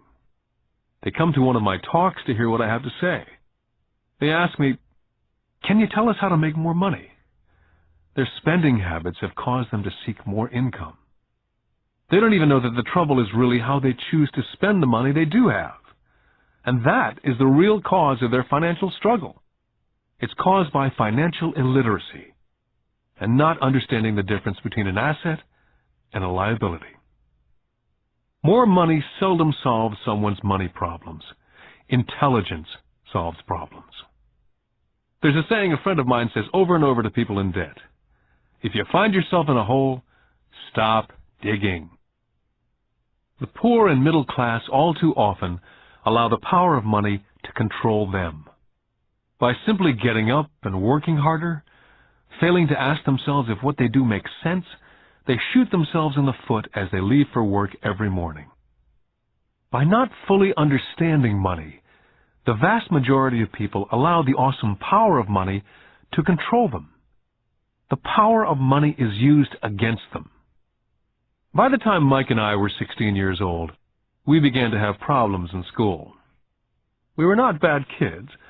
We just began to separate from the crowd. We worked for Mike's dad after school and on the weekends. Mike and I often spent hours after work just sitting at a table with his dad while he held meetings with his bankers, attorneys, accountants, brokers, investors, managers, and employees. We learned more sitting at his meetings than we did in all our years of school, college included. Mike's dad was not school educated, but he was financially educated and successful as a result. He used to tell us over and over again, an intelligent person hires people who are more intelligent than they are. So Mike and I had the benefit of spending hours listening to, and in the process learning from, intelligent people. But because of this, both Mike and I just could not go along with the standard dogma that our teachers preached. Occasionally, Mike or I would ask our teachers how what we studied was applicable, or we asked why we never studied money and how it worked. To the latter question, we often got the answer that money was not important, that if we excelled in our education, the money would follow. The more we knew about the power of money, the more distant we grew from the teachers and our classmates. My highly educated dad never pressured me about my grades. I often wondered why, but we did begin to argue about money. By the time I was 16, I probably had a far better foundation with money than both my mom and dad. I could keep books. I listened to tax accountants, corporate attorneys, bankers, real estate brokers, investors, and so forth. My dad talked to teachers. One day, my dad was telling me why our home was his greatest investment. A not too pleasant argument took place when I showed him why I thought a house was not a good investment. The argument illustrated the difference in perception between my rich dad and my poor dad when it came to their homes. Poor dad thought his house was an asset and listed it in the asset box, and the rich dad thought it was a liability and put his home in the liability box. I remember when I drew a diagram for my dad showing him the direction of cash flow. I also showed him the ancillary expenses that went along with owning the home. A bigger home meant bigger expenses, and the cash flow kept going out through the expense column. Today I am still challenged on the idea of a house not being an asset. And I know that for many people, it's their dream as well as their largest investment. And owning your own home is better than nothing. I simply offer an alternate way of looking at this popular dogma. My wife and I would love a bigger, more flashy house to impress the Joneses, but we know it is not an asset. It's a liability since it takes money out of our pocket. So here's the argument I put forth. I really do not expect most people to agree with it because a nice home is an emotional thing. And when it comes to money, high emotions tend to lower financial intelligence. When it comes to houses, I point out that most people work all their lives paying for a home they never own. In other words, most people buy a new house every so many years, each time incurring a new 30-year loan to pay off the previous one. Even though people receive a tax deduction for interest on mortgage payments, they pay for all their other expenses with after-tax dollars, even after they pay off their mortgage. Then there are property taxes. My wife's parents were shocked when the property taxes on their home went to $1,000 a month. This was after they'd retired, so the increase put a strain on their retirement budget, and they felt forced to move. Also, houses do not always go up in value. I still had friends who owe $1 million for a home that will today sell for only $700,000. Finally, the greatest losses of all are those from missed opportunities. If all your money is tied up in your house, you may be forced to work harder because your money continues blowing out of the expense column instead of adding to the asset column. The classic middle-class cash flow pattern. If a young couple would put more money into their asset column early on, their later years would get easier, especially as they prepared to send their children to college. Their assets would have grown and would be available to help cover expenses. All too often, a house only serves as a vehicle for incurring a home equity loan to pay for mounting expenses. In summary, the end result in making a decision to own a house that is too expensive in lieu of starting an investment portfolio early on impacts an individual in at least the following 3 ways. Number 1, loss of time, during which other assets could have grown in value. Number 2, loss of additional capital, which could have been invested instead of paying for high-maintenance expenses related directly to the home. Number 3, loss of education. Too often people count their house, savings, and retirement plan as all they have in their asset column. Because they have no money to invest, they simply do not invest. This costs them investment experience. Most never become what the investment world calls a sophisticated investor. And the best investments are usually first sold to sophisticated investors, who then turn around and sell them to the people playing it safe. My educated dad's personal financial statement best demonstrates the life of someone in the rat race. His expenses seem to always keep up with his income, never allowing him to invest in assets. As a result, his liabilities, such as his mortgage and credit card debts, are larger than his assets. My rich dad's personal financial statement, on the other hand, reflects the results of a life dedicated to investing and minimizing liabilities. His assets greatly exceed his liabilities. A review of my rich dad's financial statement is why the rich get richer. The asset column generates more than enough income to cover expenses, with the balance reinvested into the asset column. The asset column continues to grow, and therefore the income it produces grows with it. The result being the rich get richer. The middle class finds itself in a constant state of financial struggle. Their primary income is through wages. And as their wages increase, so do their taxes. Their expenses tend to increase in equal increments as their wages increase, hence the phrase, the rat race. They treat their home as their primary asset instead of investing in income-producing assets. Remember, the most important rule is to know the difference between an asset and a liability. Once you understand the difference, concentrate your efforts on only buying income-generating assets. That's the best way to get started on a path to becoming rich. Keep doing that, and your asset column will grow. Focus on keeping liabilities and expenses down.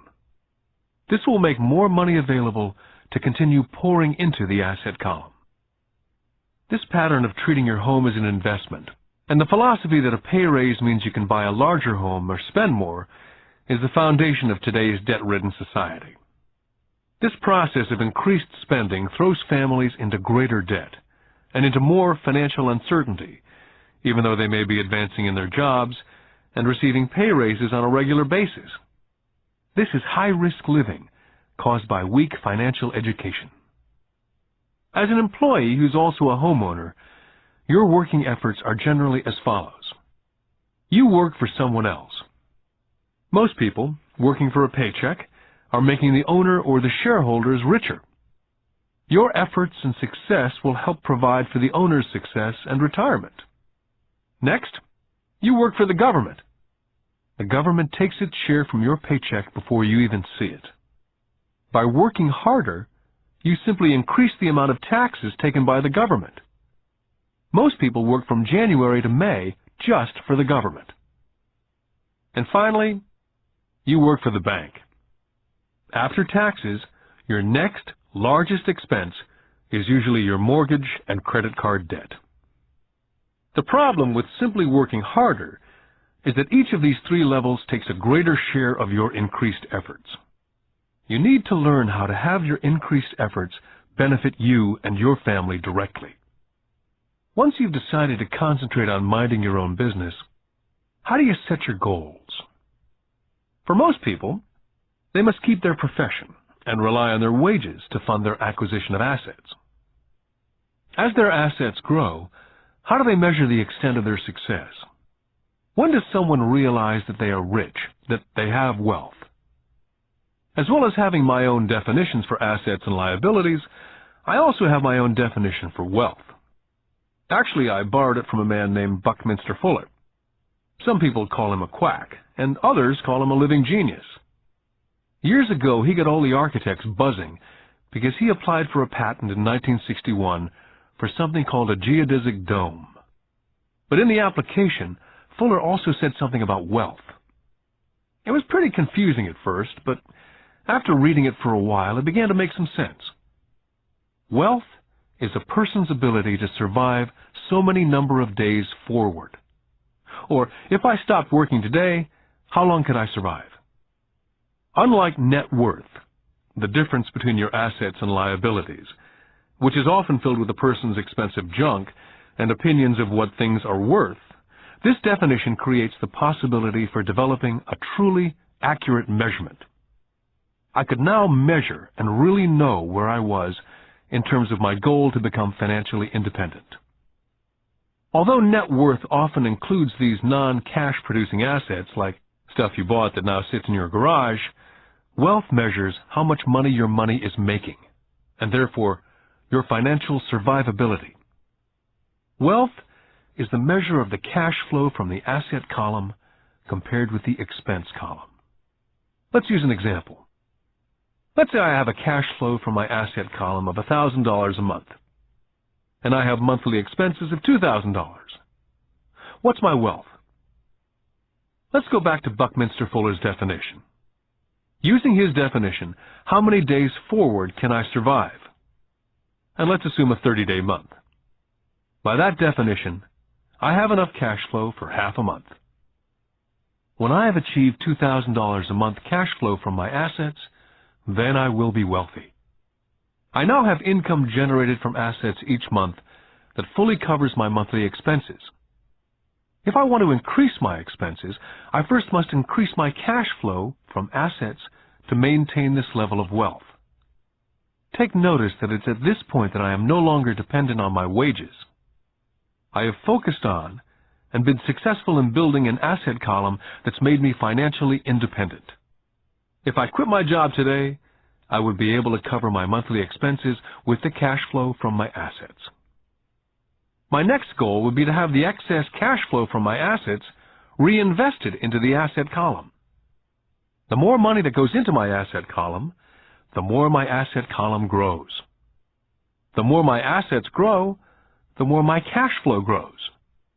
And as long as I keep my expenses less than the cash flow from these assets, I will grow richer, with more and more income from sources other than my physical labor. As this reinvestment continues, I am well on my way to being rich.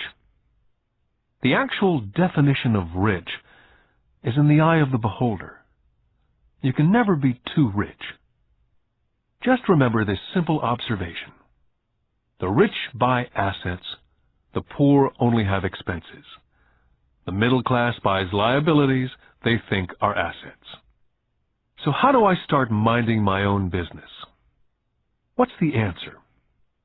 Listen to the founder of McDonald's. Lesson 3. Mind your own business. In 1974, Ray Kroc, the founder of McDonald's, was asked to speak at the MBA class at the University of Texas at Austin.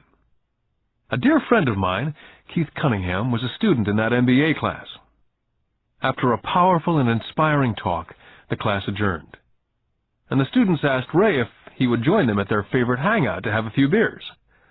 Ray graciously accepted. "What business am I in?" Ray asked, once the group had all their beers in hand. Everyone laughed, said Keith. Most of the MBA students thought Ray was just fooling around. No one answered, so Ray asked the question again. "What business do you think I'm in?" The students laughed again. And finally, one brave soul yelled out, "Ray, who in the world does not know that you're in the hamburger business?" Ray chuckled. "That's what I thought you'd say." He paused, and then quickly said, "Ladies and gentlemen, I'm not in the hamburger business. My business is real estate." McDonald's today is the largest single owner of real estate in the world, owning even more than the Catholic Church. Today, McDonald's owns some of the most valuable intersections and street corners in America, as well as in other parts of the world. Keith said it was one of the most important lessons in his life. Today, Keith owns car washes, but his business is the real estate under those car washes. The previous chapter ended with a statement illustrating that most people work for everyone but themselves. They work first for the owners of the company, then for the government through taxes, and finally for the bank that owns their mortgage. As a young boy, we did not have a McDonald's nearby. Yet my rich dad was responsible for teaching Mike and me the same lesson that Ray Kroc talked about at the University of Texas. It is secret number 3 of the rich. The secret is, mind your own business. Financial struggle is often directly the result of people working all their life for someone else. Many people will have nothing at the end of their working days. Our current educational system focuses on preparing today's youth to get good jobs by developing scholastic skills. Their lives will revolve around their wages, or, as described earlier, their income column. And after developing scholastic skills, they go on to higher levels of schooling to enhance their professional abilities. They study to become engineers, scientists, cooks, police officers, artists, writers, and so on. These professional skills allow them to enter the workforce and work for money. There's a big difference between your profession and your business. Often I ask people, "What's your business?" And they will say, "Oh, I'm a banker." Then I ask them if they own the bank, and they usually respond, "No, I work there." In that instance, they've confused their profession with their business. Their profession may be a banker, but they still need their own business. Ray Kroc was clear on the difference between his profession and his business. His profession was always the same. He was a salesman. At one time, he sold mixers for milkshakes, and soon thereafter, he was selling hamburger franchises. But while his profession was selling hamburger franchises, his business was the accumulation of income-producing real estate. To become financially secure, a person needs to mind their own business. Your business revolves around your asset column, as opposed to your income column. As stated earlier, the number one rule is to know the difference between an asset and a liability, and to buy assets. The rich focus on their asset columns, while everyone else focuses on their income statements. That's why we hear so often, "I need a raise. If only I had a promotion. I'm going back to school to get more training so I can get a better job. I'm going to work overtime. Maybe I can get a second job. I'm quitting in 2 weeks. I found a job that pays more." In some circles, these are sensible ideas. Yet if you listen to Ray Kroc, you're still not minding your own business. These ideas all still focus on the income column, and will only help a person become more financially secure if the additional money is used to purchase income-generating assets. The primary reason the majority of the poor and middle class are fiscally conservative, which means I can't afford to take risks, is that they have no financial foundation. They have to cling to their jobs. They have to play it safe. When downsizing became the in thing to do, millions of workers found out that their largest so-called asset, their home, was eating them alive. Their asset, called a house, still cost them money every month. Their car, another asset, was eating them alive. The golf clubs in the garage that cost $1,000 were not worth $1,000 anymore. Without job security, they had nothing to fall back on. What they thought were assets could not help them survive in a time of financial crisis. So, many people have put themselves in deep financial trouble when they run short of income. To raise cash, they sell their assets. First, their personal assets can generally be sold for only a fraction of the value that's listed in their personal balance sheet. Or, if there's a gain on the sale of the assets, they're taxed on the gain. So again, the government takes its share of the gain, thus reducing the amount available to help them out of debt. That's why I say someone's net worth is often worth less than they think. Start minding your own business. Keep your daytime job, but start buying real assets, not liabilities or personal effects that have no real value once you get them home. A new car loses nearly 25% of the price you pay for it the moment you drive it off the lot. It's not a true asset, even if your banker lets you list it as one. My $400 new titanium driver was worth $150 the moment I teed off. For adults, keep your expenses low, reduce your liabilities, and diligently build a base of solid assets.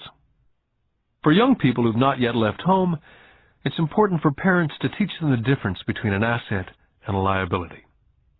Get them to start building a solid asset column before they leave home, get married, buy a house, have kids, and get stuck in a risky financial position, clinging to a job and buying everything on credit.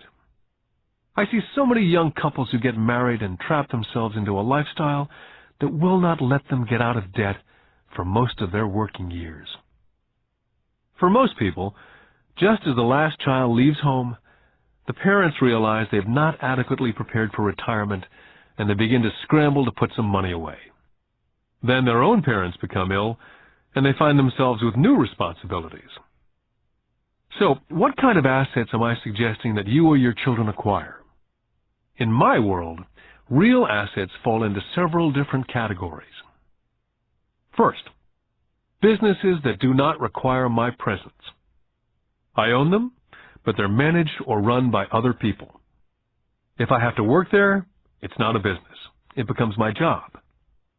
Then come categories such as stocks, bonds, mutual funds, income-generating real estate, notes or IOUs, royalties from intellectual property such as music, scripts, patents, and finally anything else that has value, produces income, or appreciates and has a ready market. As a young boy, my educated dad encouraged me to find a safe job. My rich dad, on the other hand, encouraged me to begin acquiring assets that I loved. If you don't love it, you won't take care of it. I collect real estate simply because I love buildings and land. I love shopping for them. I could look at them all day long. When problems arise, the problems are not so bad that it changes my love for real estate. For people who hate real estate, they shouldn't buy it. I love stocks of small companies, especially startups. The reason is that I am an entrepreneur, not a corporate person. In my early years, I worked in large organizations such as Standard Oil of California, the U.S. Marine Corps, and Xerox Corporation. I enjoyed my time with those organizations and have fond memories, but I know deep down I'm not a company man. I like starting companies, not running them. So my stock buys are usually of small companies, and sometimes I even start the company and take it public. Fortunes are made in new stock issues, and I love the game. Many people are afraid of small-cap companies and call them risky, and they are. But risk is always diminished if you love what the investment is, understand it, and know the game. For years, even while I was with the Marine Corps and Xerox, I did what my rich dad recommended. I kept my daytime job, but I still minded my own business. I was active in my asset column. I traded real estate and small stocks. Rich Dad always stressed the importance of financial literacy. The better I was at understanding the accounting and cash management, the better I would be at analyzing investments and eventually starting and building my own company. I would not encourage anyone to start a company unless they really want to. Knowing what I know about running a company, I would not wish that task on anyone. There are times when people cannot find employment where starting a company is a solution for them. The odds are against success. 9 out of 10 companies fail in 5 years. Of those that survive the first 5 years, 9 out of every 10 of those eventually fail as well. So only if you really have the desire to own your own company do I recommend it. Otherwise, keep your daytime job and mind your own business. When I say mind your own business, I mean to build and keep your asset column strong. Once a dollar goes into it, never let it come out. Think of it this way. Once a dollar goes into your asset column, it becomes your employee. The best thing about money is that it works 24 hours a day and can work for generations. Keep your daytime job, be a great hard-working employee, but keep building that asset column. As your cash flow grows, you can buy some luxuries. An important distinction is that rich people buy luxuries last, while the poor and middle class tend to buy luxuries first. The poor and middle class often buy luxury items such as big houses, diamonds, furs, jewelry, or boats because they want to look rich. They look rich, but in reality they just get deeper in debt on credit. The old money people, the long-term rich, built their asset column first. Then the income generated from the asset column bought their luxuries. The poor and middle class buy luxuries with their own sweat, blood, and children's inheritance. A true luxury is a reward for investing in and developing a real asset. For example, when my wife and I had extra money coming from our apartment houses, she went out and bought her Mercedes. It didn't take any extra work or risk on her part because the apartment house bought the car. She did, however, have to wait for it for 4 years while the real estate investment portfolio grew and finally began throwing off enough extra cash flow to pay for the car. But the luxury, the Mercedes, was a true reward because she had proved she knew how to grow her asset column. That car now means a lot more to her than simply another pretty car. It means she used her financial intelligence to afford it. What most people do is they impulsively go out and buy a new car or some other luxury on credit. They may feel bored and just want a new toy. Buying a luxury on credit often causes a person to sooner or later actually resent that luxury because the debt on the luxury becomes a financial burden. After you've taken the time and invested in and built your own business, you're now ready to add the magic touch, the biggest secret of the rich. The secret that puts the rich way ahead of the pack. The reward at the end of the road for diligently taking the time to mind your own business. Lesson 4. The history of taxes and the power of corporations. I remember in school being told the story of Robin Hood and his merry men. My school teacher thought it was a wonderful story of a romantic hero, a Kevin Costner type, who robbed from the rich and gave to the poor. My rich dad did not see Robin Hood as a hero. He called Robin Hood a crook. Robin Hood may be long gone, but his followers live on. How often I still hear people say, "Why don't the rich pay for it?"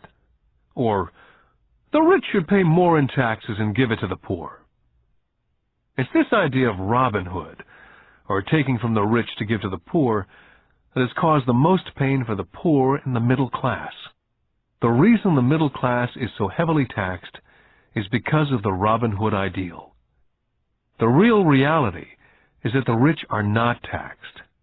It's the middle class who pays for the poor, especially the educated upper-income middle class. Again, to understand fully how things happen, we need to look at the historical perspective. We need to look at the history of taxes. Although my highly educated dad was an expert on the history of education, my rich dad fashioned himself as an expert on the history of taxes. Rich Dad explained to Mike and me that in England and America originally, there were no taxes. Occasionally, there were temporary taxes levied in order to pay for wars. The king or the president would put the word out and ask everyone to chip in. Taxes were levied in Britain for the fight against Napoleon from 1799 to 1816.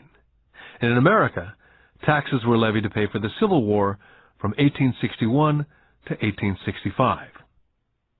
In 1874, England made income tax a permanent levy on its citizens. In 1913, an income tax became permanent in the United States with the adoption of the 16th Amendment to the Constitution. What these historical dates fail to reveal is that both of these taxes were initially levied against only the rich. It was this point that Rich Dad wanted Mike and me to understand. He explained that the idea of taxes was made popular and accepted by the majority by telling the poor and the middle class that taxes were created only to punish the rich. This is how the masses voted for the law, and it became constitutionally legal. Although it was intended to punish the rich, in reality it wound up punishing the very people who voted for it, the poor and the middle class. Once government got a taste of money, the appetite grew, said Rich Dad. Your dad and I are exactly opposite. He's a government bureaucrat, and I'm a capitalist. We get paid, and our success is measured on opposite behaviors. He gets paid to spend money and hire people. The more he spends and the more people he hires, the larger his organization becomes. In the government, the larger his organization, the more he's respected. On the other hand, within my organization, the fewer people I hire and the less money I spend, the more I'm respected by my investors. That's why I don't like government people. They have different objectives from most business people. As the government grows, more and more tax dollars will be needed to support it. As I said, the passage of taxes was only possible because the masses believed in the Robin Hood theory of economics, which was to take from the rich and give to everyone else. The problem was that the government's appetite for money was so great that taxes soon needed to be levied on the middle class, and from there it kept trickling down. The rich, on the other hand, saw an opportunity. They did not play by the same set of rules. As I've stated, the rich already knew about corporations, which became popular in the days of sailing ships. The rich created the corporation as a vehicle to limit their risk to the assets of each voyage. The rich put their money into a corporation to finance the voyage. The corporation would then hire a crew to sail to the New World to look for treasures. If the ship was lost, the crew lost their lives, but the loss to the rich would be limited only to the money they invested for that particular voyage. It's the knowledge of the power of the legal structure of the corporation that really gives the rich a vast advantage over the poor and the middle class. Having two fathers teaching me, one a socialist and the other a capitalist, I quickly began to realize that the philosophy of the capitalist made more financial sense to me. It seemed to me that the socialists ultimately penalized themselves due to their lack of financial education. No matter what the take-from-the-rich crowd came up with, the rich always found a way to outsmart them. That is how taxes were eventually levied on the middle class. The rich outsmarted the intellectuals solely because they understood the power of money, a subject not taught in schools. How did the rich outsmart the intellectuals? Once the take-from-the-rich tax was passed, cash started flowing into government coffers. Initially, people were happy. Money was handed out to government workers and the rich. It went to government workers in the form of jobs and pensions. It went to the rich via their factories receiving government contracts. The government became a large pool of money, but the problem was the fiscal management of that money. There really is no recirculation. In other words, the government policy, if you were a government bureaucrat, was to avoid having excess money. If you failed to spend your allotted funding, you risked losing it in the next budget. You'd certainly not be recognized for being efficient. Business people, on the other hand, are rewarded for having excess money and are recognized for their efficiency. As this cycle of growing government spending continued, the demand for money increased, and the tax the rich idea was now being adjusted to include lower income levels, down to the very people who voted it in, the poor and the middle class. True capitalists used their financial knowledge to simply find a way to escape. They headed back to the protection of a corporation. A corporation protects the rich. But what many people who've never formed a corporation do not know is that a corporation is not really a thing. A corporation is merely a file folder with some legal documents in it, sitting in some attorney's office registered with a state government agency. It's not a big building with the name of the corporation on it. It's not a factory or a group of people.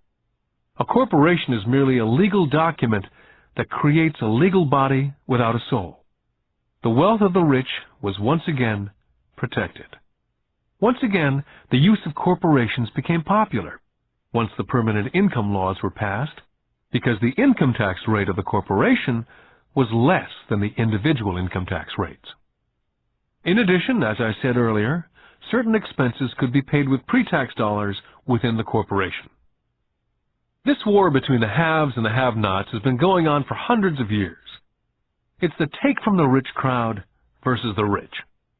The battle is waged whenever and wherever laws are made. The battle will go on forever.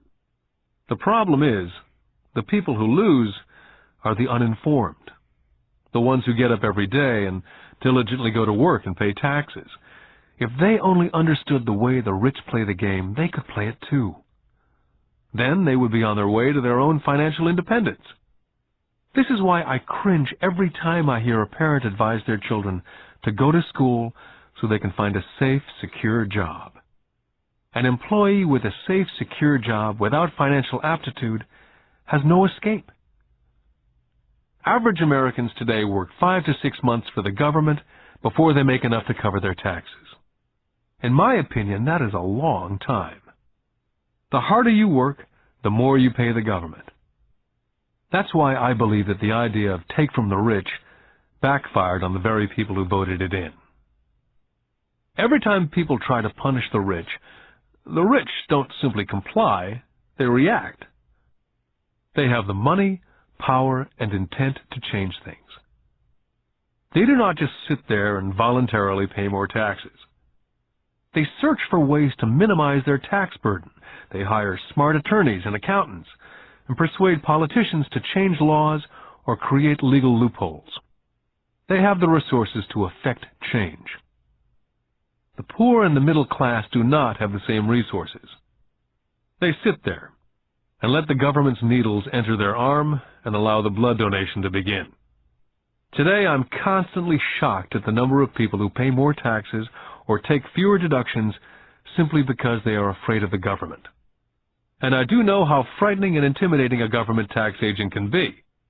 I have had friends who have had their businesses shut down and destroyed, only to find out it was a mistake on the part of the government. I realize all that. But the price of working from January to mid-May is a high price to pay for that intimidation. My poor dad never fought back. My rich dad didn't either. He just played the game smarter, and he did it through corporations, the biggest secret of the rich. My highly educated dad always encouraged me to seek a good job with a strong corporation. He spoke of the virtues of working your way up the corporate ladder. He didn't understand that by relying solely on a paycheck from a corporate employer, I would be a docile cow ready for milking.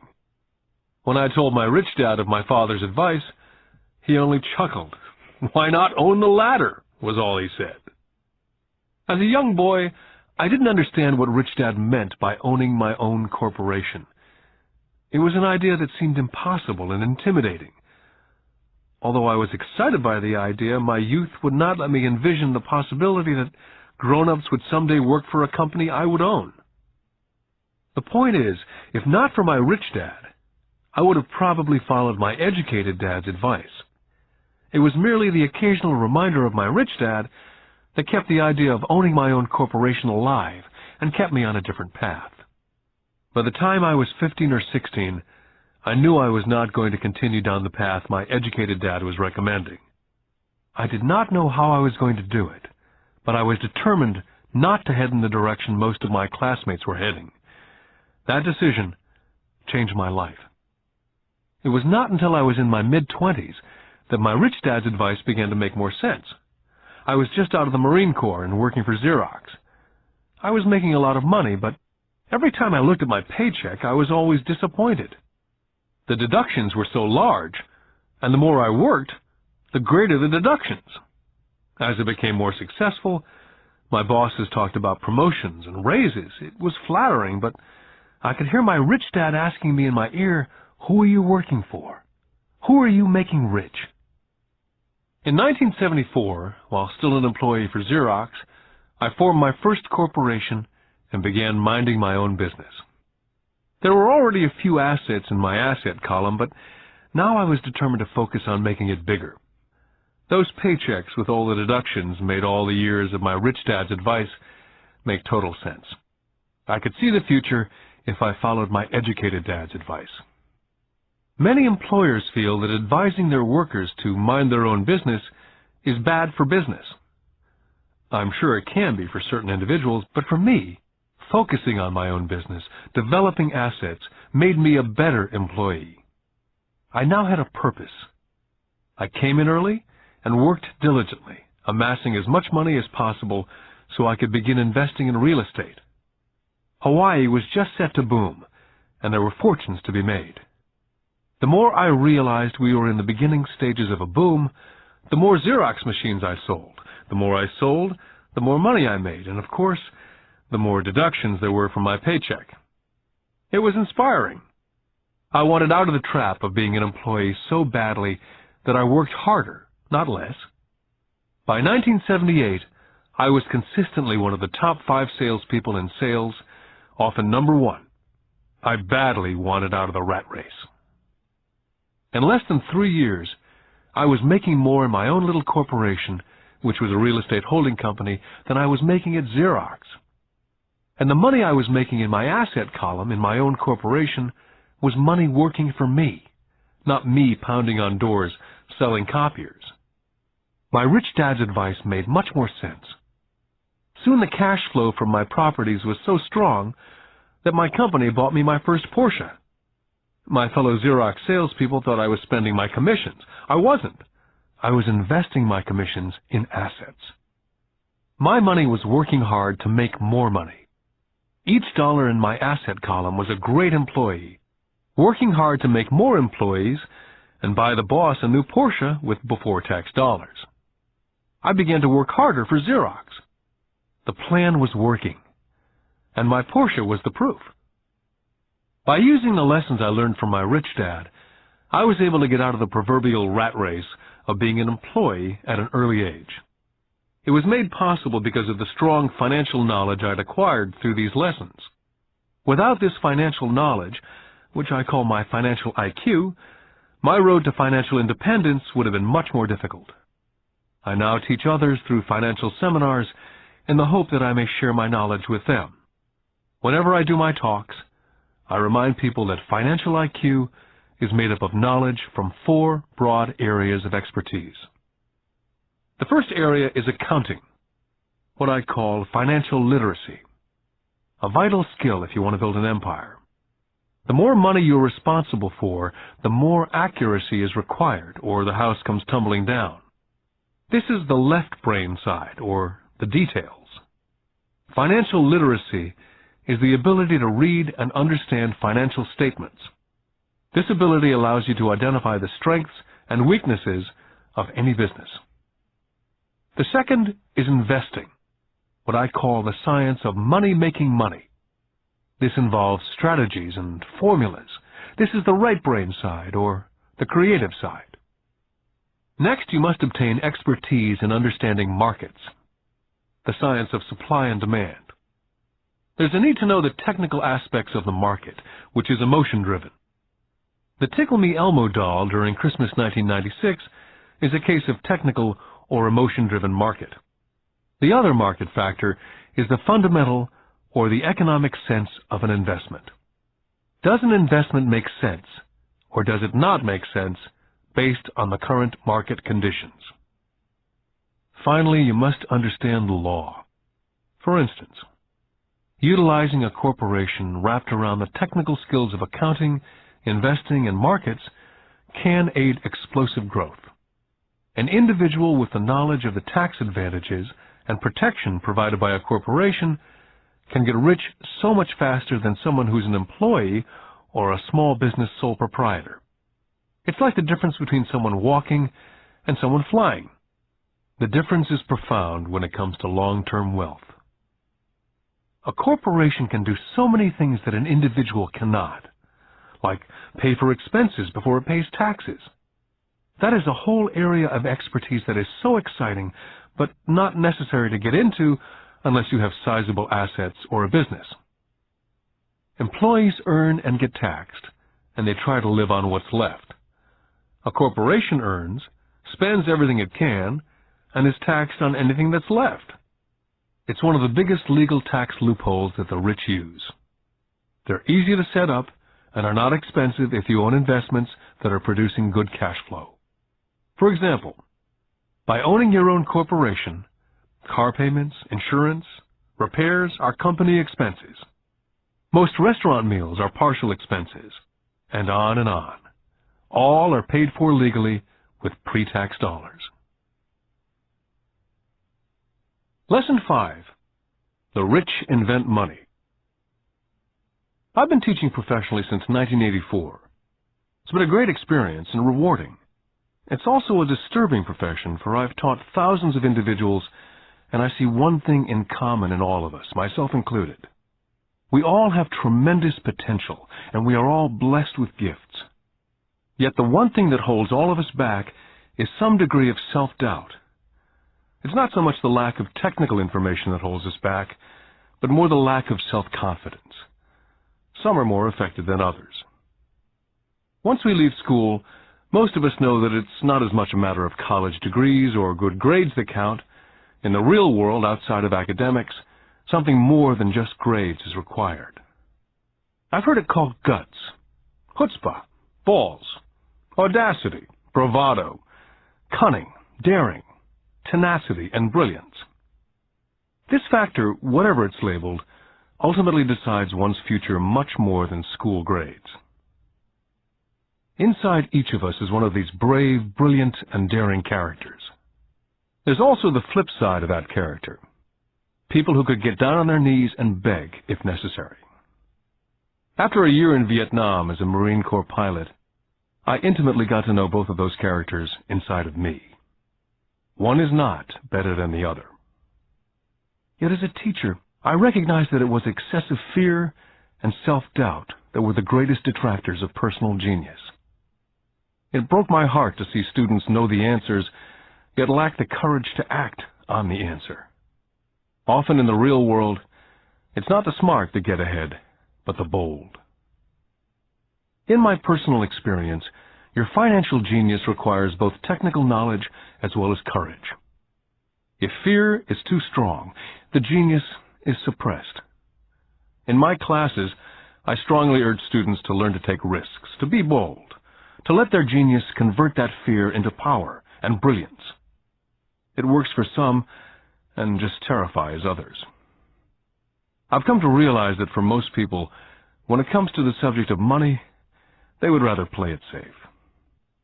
I've had to field questions such as, why take risks? Why should I bother developing my financial IQ? Why should I become financially literate? And I answer, just to have more options. There are huge changes up ahead. There will be 100 people like Bill Gates and hugely successful companies like Microsoft created every year, all over the world.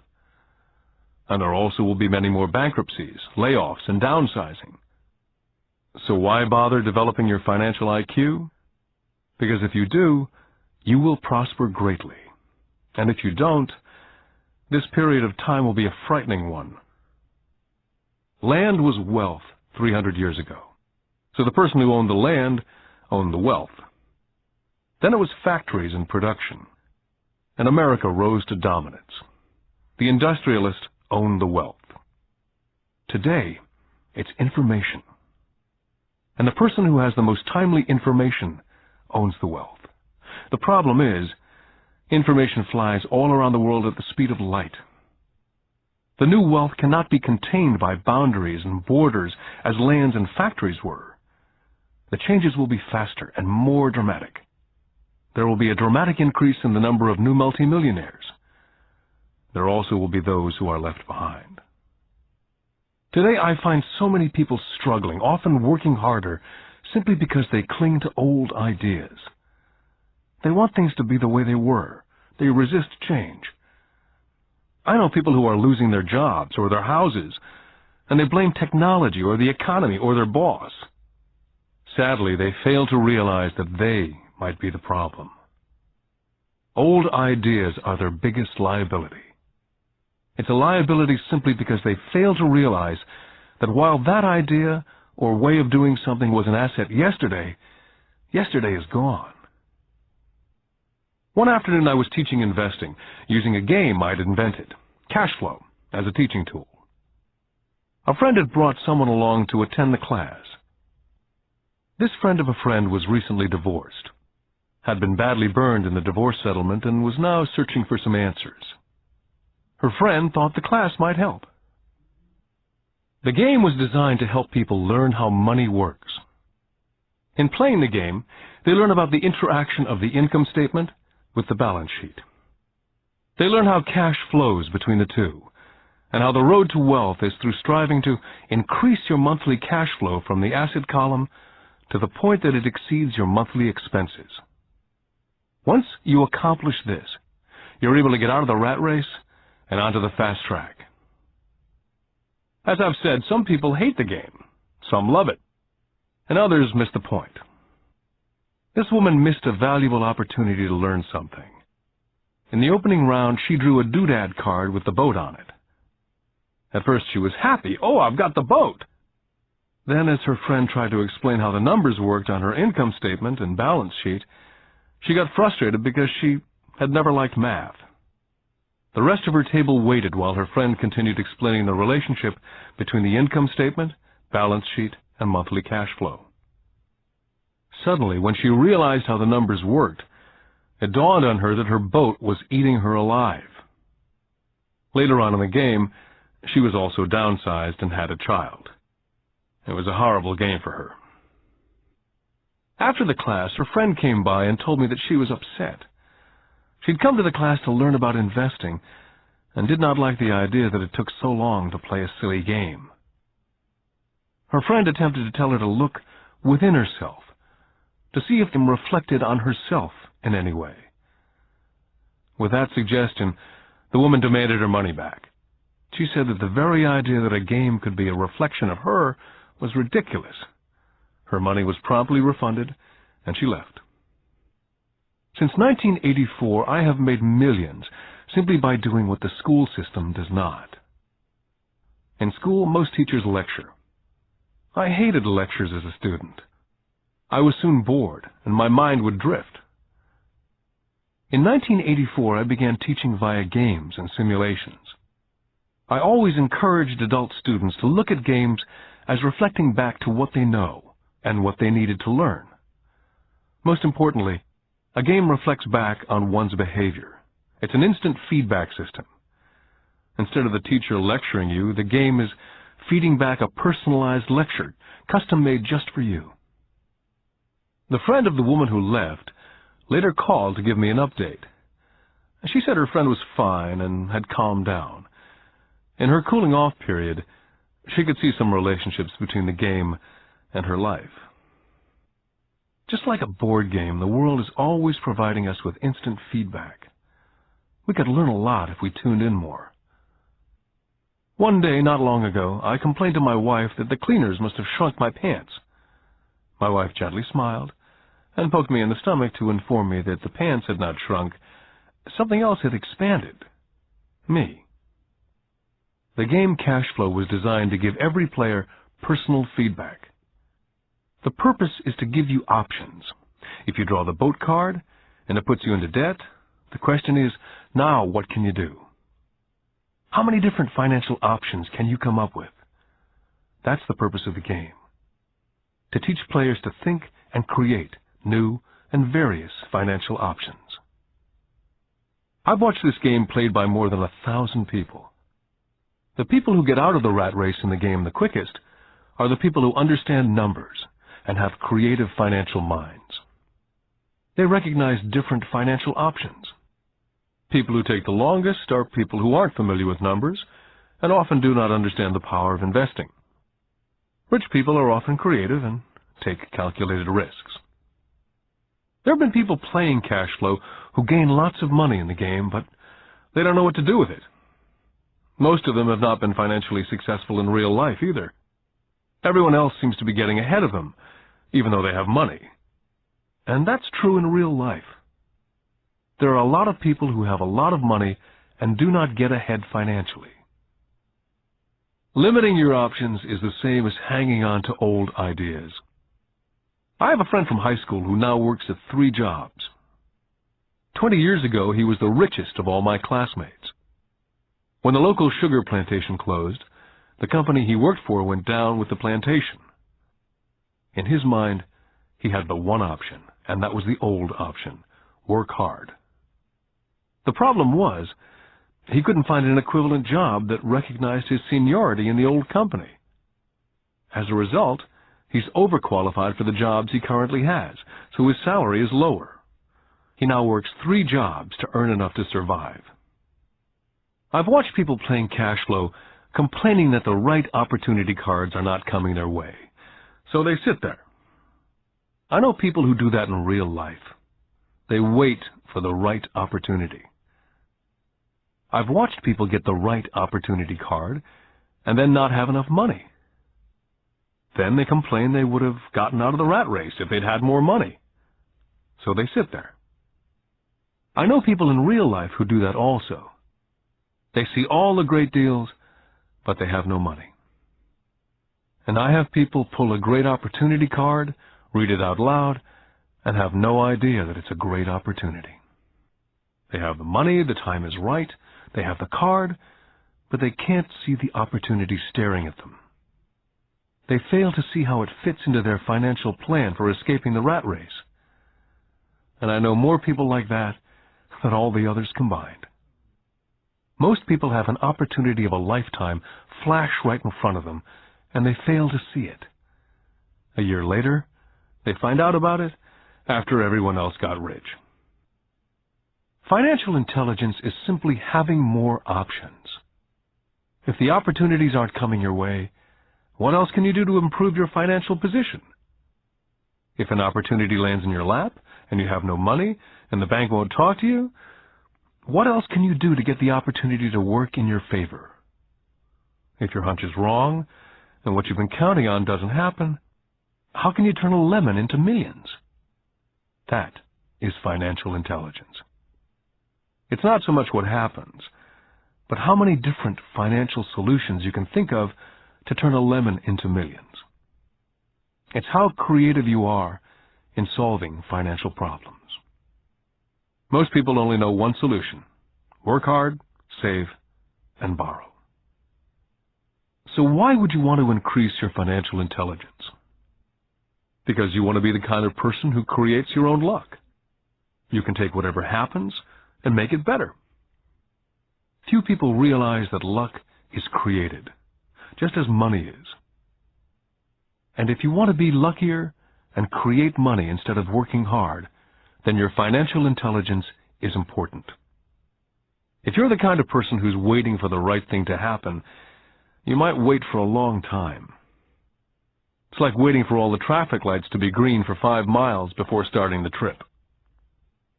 As young boys, Mike and I were constantly told by my rich dad that money is not real. Rich Dad occasionally reminded us of how close we came to the secret of money on that first day we got together and began making money out of plaster of Paris. The poor and middle class work for money, he would say. The rich make money. The more real you think money is, the harder you will work for it. If you can grasp the idea that money is not real, you will grow richer faster. What is it? Was a question Mike and I often came back with. What is money if it's not real? What we agree it is, was all Rich Dad would say. The single most powerful asset we all have is our mind. If it's trained well, it can create enormous wealth in what seems to be an instant. I'll give you a simple example of creating money. In the early 1990s, the economy of Phoenix was horrible. I was watching the TV show Good Morning America when a financial planner came on and began forecasting doom and gloom. His advice was to save money. Put $100 away every month, he said, and in 40 years you will be a multimillionaire. Well, putting money away every month is a sound idea. It is one option, the option most people subscribe to. The problem is this: it blinds the person from what's really going on. They miss major opportunities for much more significant growth of their money. The world is passing them by. As I said, the economy was terrible at that time. For investors, this is the perfect market condition. A chunk of my money was in the stock market and in apartment houses. I was short of cash. Because everyone was giving stuff away, I was buying. I was not saving money, I was investing. My wife and I had more than $1 million in cash working in a market that was rising fast. It was the best opportunity to invest. The economy was terrible. I just could not pass up these small deals. Houses that were once $100,000 were now $75,000. But instead of shopping at the local real estate office, I began shopping at the bankruptcy attorney's office or the courthouse steps. In these shopping places, a $75,000 house could sometimes be bought for $20,000 or less. For $2,000, which was loaned to me from a friend for 90 days for $200, I gave an attorney a cashier's check as a down payment.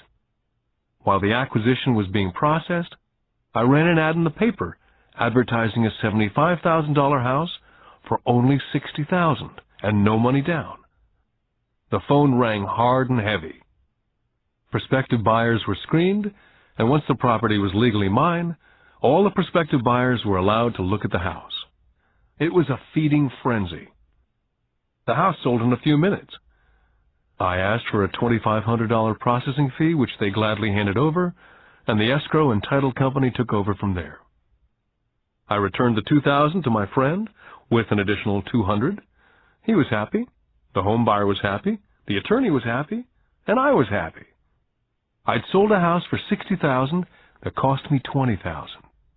The $40,000 was created from money in my asset column in the form of a promissory note from the buyer. Total working time, 5 hours. During this depressed market, my wife and I were able to do 6 of these simple transactions in our spare time. While the bulk of our money was in larger properties in the stock market, we were able to create more than $190,000 in assets, notes at 10% interest, in those 6 buy, create, and sell transactions. That comes to approximately $19,000 a year income, much of it sheltered through our private corporation. Much of that $19,000 a year goes to pay for our company cars, gas, trips, insurance, dinners with clients, and other things. By the time the government gets a chance to tax that income, it's been spent on legally allowed pre-tax expenses. This was a simple example of how money is invented, created, and protected using financial intelligence. Ask yourself how long it would take to save $190,000. Would the bank pay you 10% interest on your money? And the note is good for 30 years.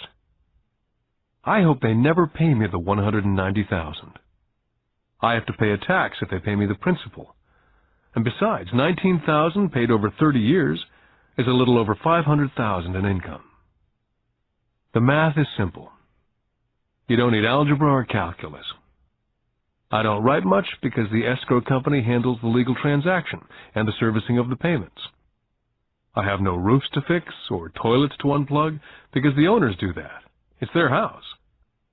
Occasionally someone does not pay, and that's wonderful because there are late fees, or they move out and the property is sold again. The court system handles that. And it may not work in your area. The market conditions may be different, but the example illustrates how a simple financial process can create hundreds of thousands of dollars with little money and low risk. It's an example of money being only an agreement. Anyone with a high school education can do it. Yet most people won't. Most people listen to the standard advice of work hard and save money. For about 30 hours of work, approximately $190,000 was created in the asset column, and no taxes were paid. Now you may understand why I silently shake my head when I hear parents say, "My child is doing well in school and receiving a good education." It may be good, but is it adequate? I know the above investment strategy is a small one. It's used to illustrate how small can grow into big. My success reflects the importance of a strong financial foundation, which starts with strong financial education. Financial intelligence is made up of these 4 main technical skills. Number 1, financial literacy, the ability to read numbers. Number 2, investment strategies, the science of making money. Number 3, the market, supply and demand. Alexander Graham Bell gave the market what it wanted, and AT&T was born.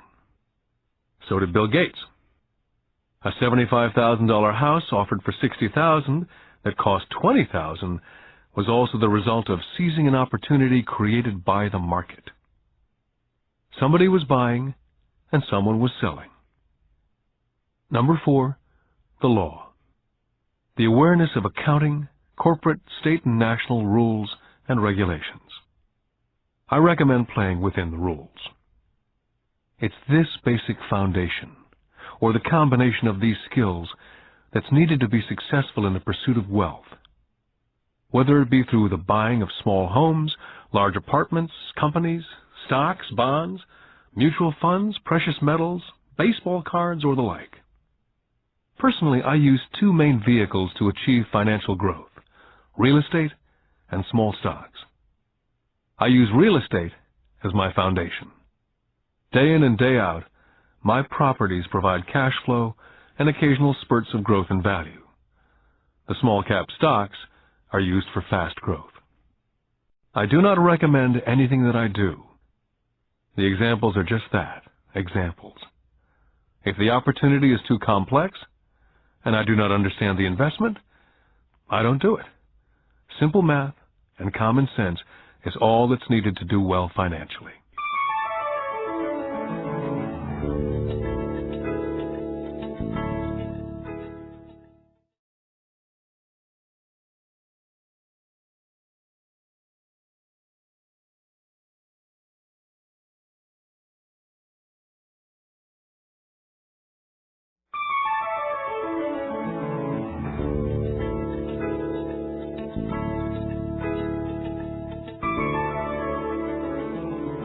Lesson 6. Work to learn. Don't work for money. In 1995, I granted an interview with a newspaper in Singapore. The young female reporter was on time, and the interview got underway immediately. We sat in the lobby of a luxurious hotel, sipping coffee and discussing the purpose of my visit to Singapore. I was to share the platform with Zig Ziglar. He was speaking on motivation, and I was speaking on the secrets of the rich. Someday I'd like to be a best-selling author like you, she said. I'd seen some of the articles she'd written for the paper, and I was impressed.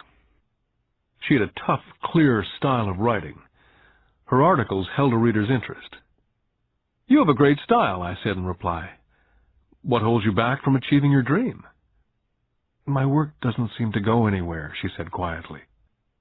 Everyone says that my novels are excellent, but nothing happens. So I keep my job with the paper. At least it pays the bills. Do you have any suggestions? Yes, I do, I said brightly. A friend of mine here in Singapore runs a school that trains people to sell. He runs sales training courses for many of the top corporations here in Singapore. And I think attending one of his courses would greatly enhance your career. She stiffened. Are you saying that I should go to school to learn to sell? I nodded. I have a master's degree in English literature. Why would I go to school to learn to be a salesperson? I'm a professional. She was now packing her briefcase forcibly. The interview was over. On the coffee table sat a copy of my first book. I picked it up as well as the notes that she jotted down on her legal pad. Do you see this? I said, pointing to her notes. She looked down at her notes. What? She said, confused. Again, I pointed deliberately to her notes. On her pad, she'd written, Robert Kiyosaki, best-selling author. It says, best-selling author, not best-writing author. Her eyes widened immediately. I'm a terrible writer. You're a great writer. I went to sales school. You have a master's degree. Put them together and you get a best-selling author and a best-writing author. Anger flared from her eyes. I'll never stoop so low as to learn how to sell. People like you have no business writing. I'm a professionally trained writer, and you're a salesman. It's not fair. The rest of her notes were put away, and she hurried out through the large glass doors into the humid Singapore morning. At least she gave me a fair and favorable write-up the next morning. The world is filled with smart, talented, educated, and gifted people. We meet them every day. They're all around us. I'm constantly shocked at how little talented people earn. I heard the other day that less than 5% of Americans earn more than $100,000 a year. I've met brilliant, highly educated people who earn less than $20,000 a year. A business consultant who specializes in the medical trade was telling me how many doctors, dentists, and chiropractors struggle financially.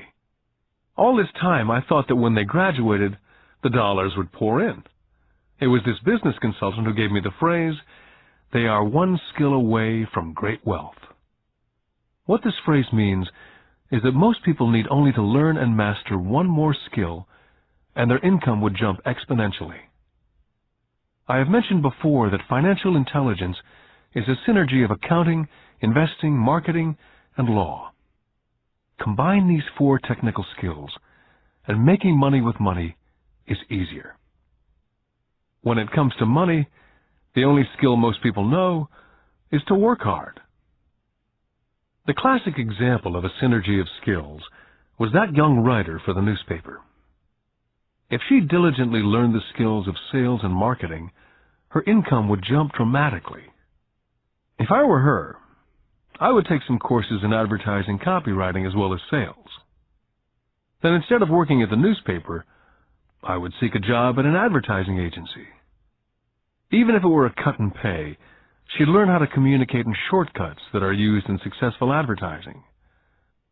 She also would spend time learning public relations, an important skill. She would learn how to get millions in free publicity. Then at night and on weekends, she could be writing her great novel. When it was finished, she'd be better able to sell her book. Then in a short while, she could be a best-selling author. When I graduated from the U.S. Merchant Marine Academy in 1969, my educated dad was happy. Standard Oil of California had hired me for its oil tanker fleet. I was a third mate, and the pay was low compared with my classmates, but it was okay for a first real job after college. My starting pay was about $42,000 a year, including overtime, and I only had to work for 7 months. I had 5 months of vacation. If I'd wanted to, I could have taken the run to Vietnam with a subsidiary shipping company and easily doubled my pay instead of taking the 5 months vacation. I had a great career ahead of me, yet I resigned after 6 months with the company and joined the Marine Corps to learn how to fly. My educated dad was devastated.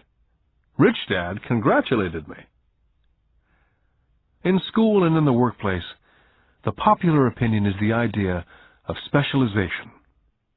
That is, in order to make more money or get promoted, you need to specialize. That is why medical doctors immediately begin to seek a specialty, such as orthopedics or pediatrics.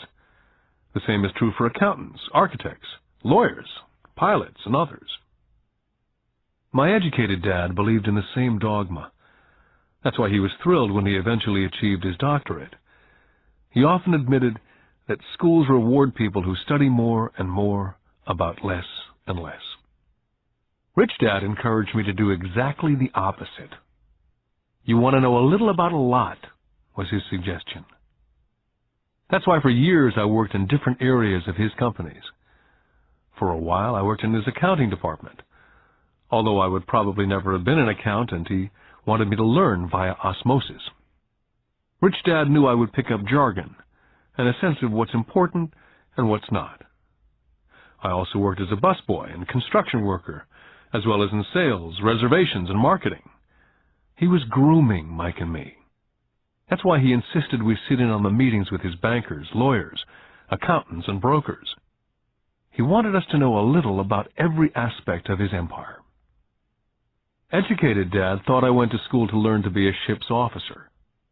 Rich Dad knew that I went to school to study international trade. So as a student, I made cargo runs navigating large freighters, oil tankers, and passenger ships to the Far East and the South Pacific. Rich Dad emphasized that I stay in the Pacific instead of taking ships to Europe, because he knew that the emerging nations were in Asia, not Europe.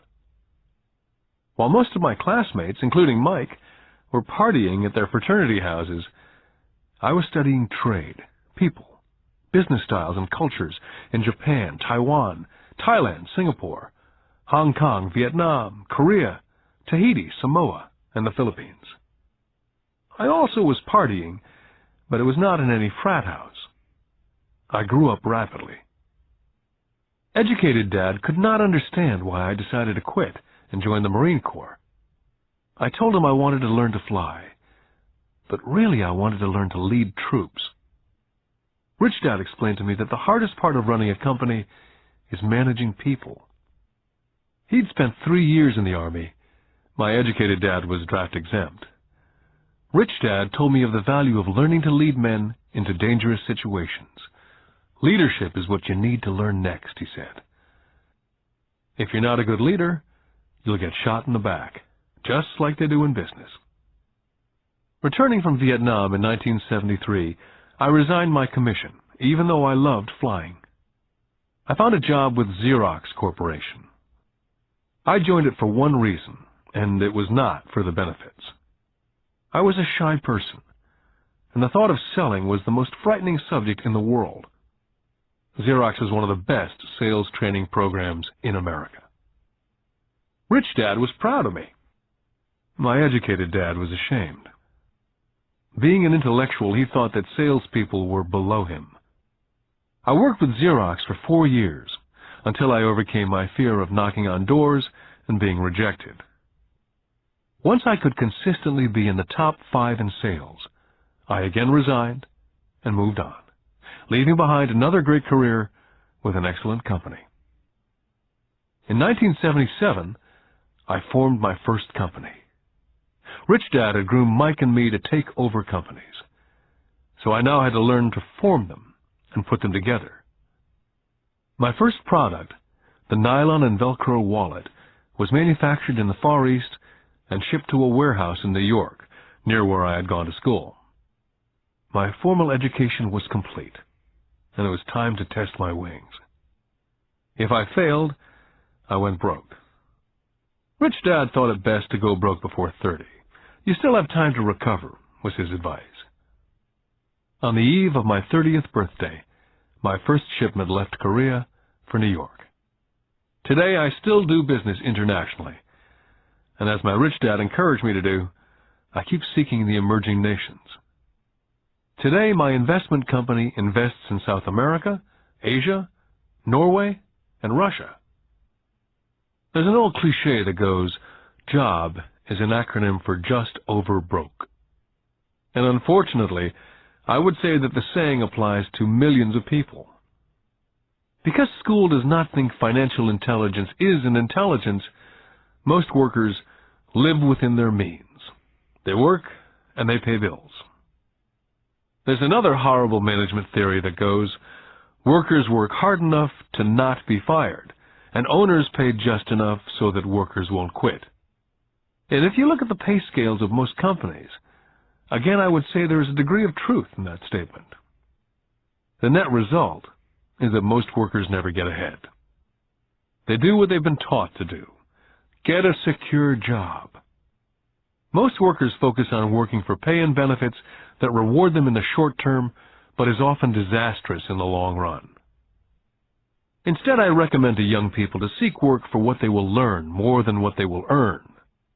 Look down the road at what skills they want to acquire before choosing a specific profession, and before getting trapped in a rat race. When I speak to adults who want to earn more money, I always recommend the same thing.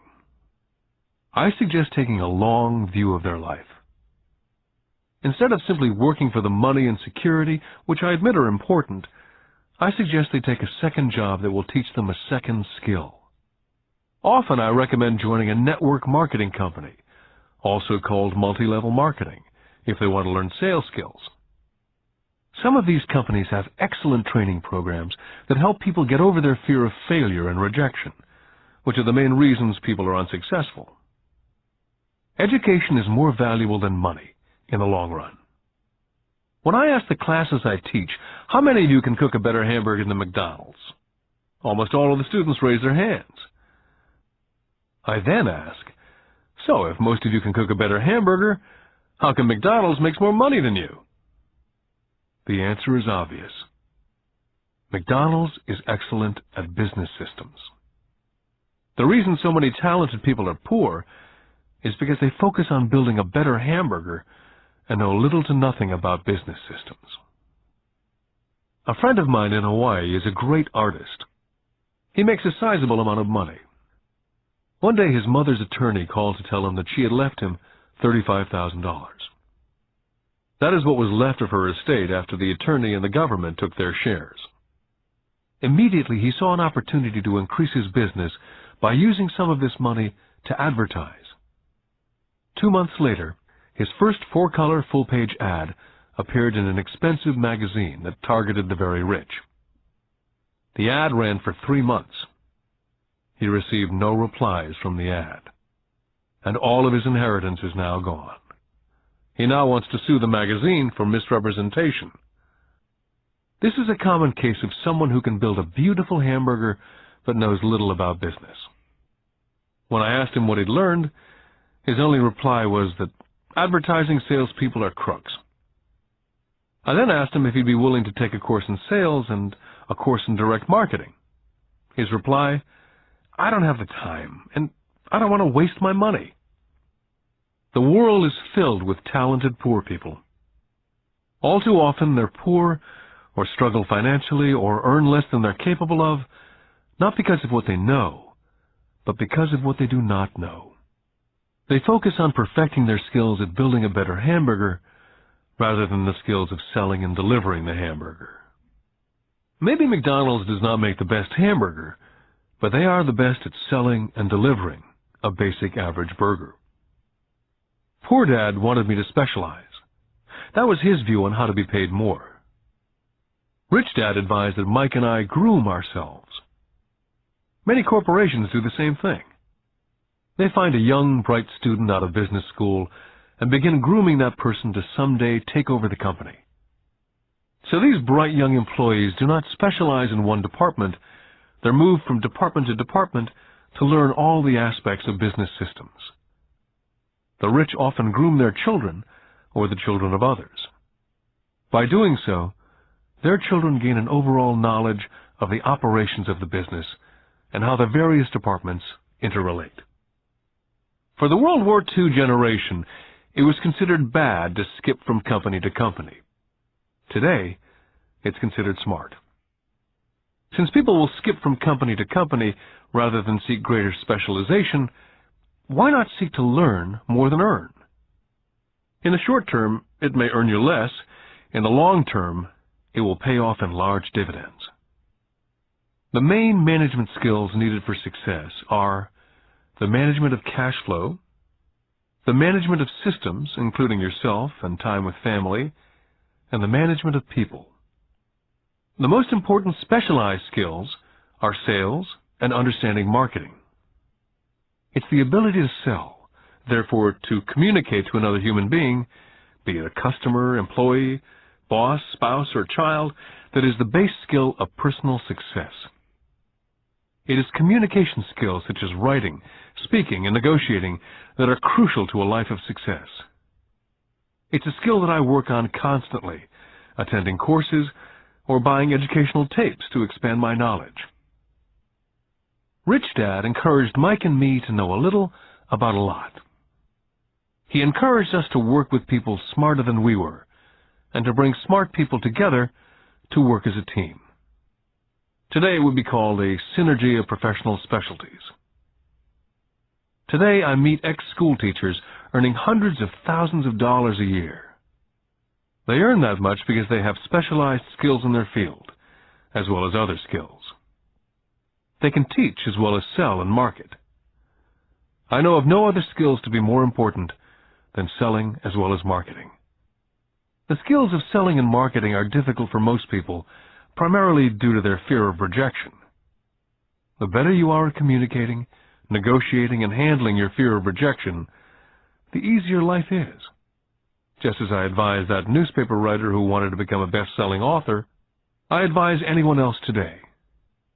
Being technically specialized has its strengths as well as its weaknesses. I have friends who are geniuses, but they cannot communicate effectively with other human beings. And as a result, their earnings are pitiful. I advise them to just spend a year learning to sell. And even if they earn nothing, their communication skills will improve. And that is priceless. Getting started. I wish I could say acquiring wealth was easy for me, but it wasn't. So in response to the question, how do I start, I offer the thought process I go through on a day-by-day basis. It really is easy to find great deals. I promise you that. It's just like riding a bike. After a little wobbling, it's a piece of cake. But when it comes to money, it's the determination to get through the wobbling that's a personal thing. To find million-dollar deals of a lifetime requires us to call on our financial genius. I believe that each of us has a financial genius within us. The problem is, our financial genius lies asleep, waiting to be called upon. It lies asleep because our culture has educated us into believing that the love of money is the root of all evil. It's encouraged us to learn a profession so we can work for money, but failed to teach us how to have money work for us. It taught us not to worry about our financial future. Our company or the government would take care of us when our working days are over. However, it's our children, educated in the same school system, who will end up paying for it. The message is still to work hard, earn money, and spend it. And when we run short, we can always borrow more.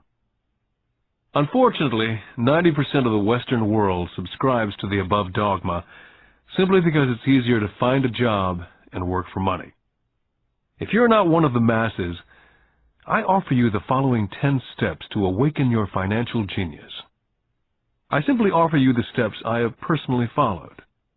If you want to follow some of them, great. If you don't, make up your own. Your financial genius is smart enough to develop its own list. Step number 1. I need a reason greater than reality. If you ask most people if they would like to be rich or financially free, they would say yes. But then reality sets in. The road seems too long with too many hills to climb. It's easier just to work for money and hand the excess over to your broker. A reason or a purpose is a combination of wants and don't wants. When people ask me what my reason for wanting to be rich is, it's a combination of deep emotional wants and don't wants. I will list a few. First, the don't wants, for they create the wants. I don't want to work all my life.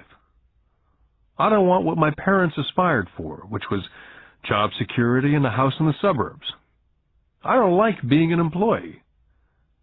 Now the wants.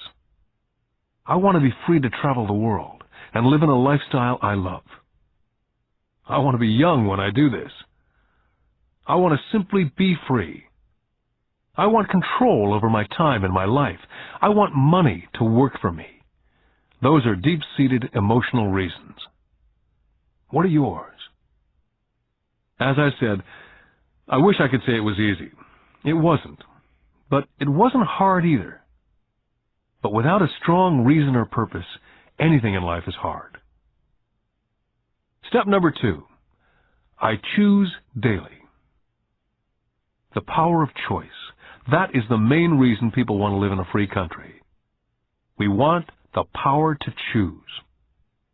Financially, with every dollar we get in our hands, we hold the power to choose our future to be rich, poor, or middle class.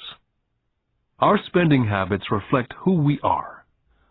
Poor people simply have poor spending habits. Most people choose not to be rich.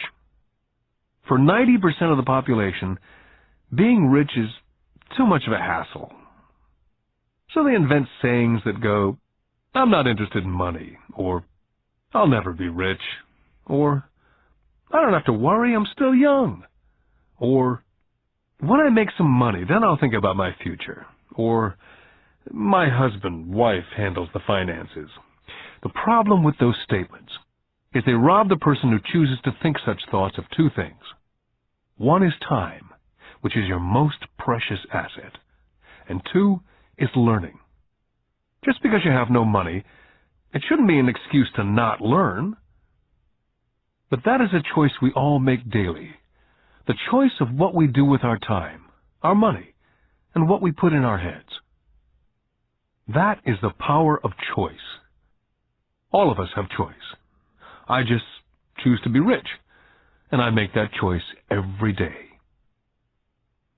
Step number 3. Choose friends carefully. First of all, I do not choose my friends by their financial statements. I have friends who have actually taken the vow of poverty, as well as friends who earn millions every year. The point is, I learn from all of them, and I consciously make the effort to learn from them. But there's one distinction that I'd like to point out. I've noticed that my friends with money talk about money, and I do not mean brag. They're interested in the subject. so I learned from them and they learned from me. My friends whom I know are in dire straits financially do not like talking about money, business, or investing. They often think it rude. So I also learn from my friends who struggle financially. I find out what not to do. Step number 4. Master a formula and then learn a new one. In order to make bread, every baker follows a recipe, even if it's only held in their head. The same is true for making money. That's why money is often called dough. When it comes to money, the masses generally have one basic formula they learned in school, and that is work for money. The formula I see that is predominant in the world is that every day millions of people get up and go to work, earn money, pay bills, balance checkbooks, buy some mutual funds, and go back to work. That is the basic formula or recipe. If you're tired of what you're doing or you're not making enough, it's simply a case of changing the formula via which you make money. Years ago, when I was 26, I took a weekend class called How to Buy Real Estate Foreclosures. I learned a formula. The next trick was to have the discipline to actually put into action what I had learned. That is where most people stop. For 3 years while working for Xerox, I spent my spare time learning to master the art of buying foreclosures. I've made several $1 million using that formula, but today it's too slow, and too many other people are doing it. So after I mastered that formula, I went in search of other formulas. For many of the classes, I did not use the information I learned directly, but I always learned something new. Step number 5. Pay yourself first. The power of self-discipline. If you cannot get control of yourself, do not try to get rich. You might first want to join the Marine Corps or some religious order so you can get control of yourself. It makes no sense to invest, make money, and blow it. It's the lack of self-discipline that causes most lottery winners to go broke soon after winning millions. It's the lack of self-discipline that causes people who get a raise to immediately go out and buy a new car or take a cruise. It's difficult to say which of the 10 steps is the most important, but of all the steps, this step is probably the most difficult to master if it's not already a part of your makeup.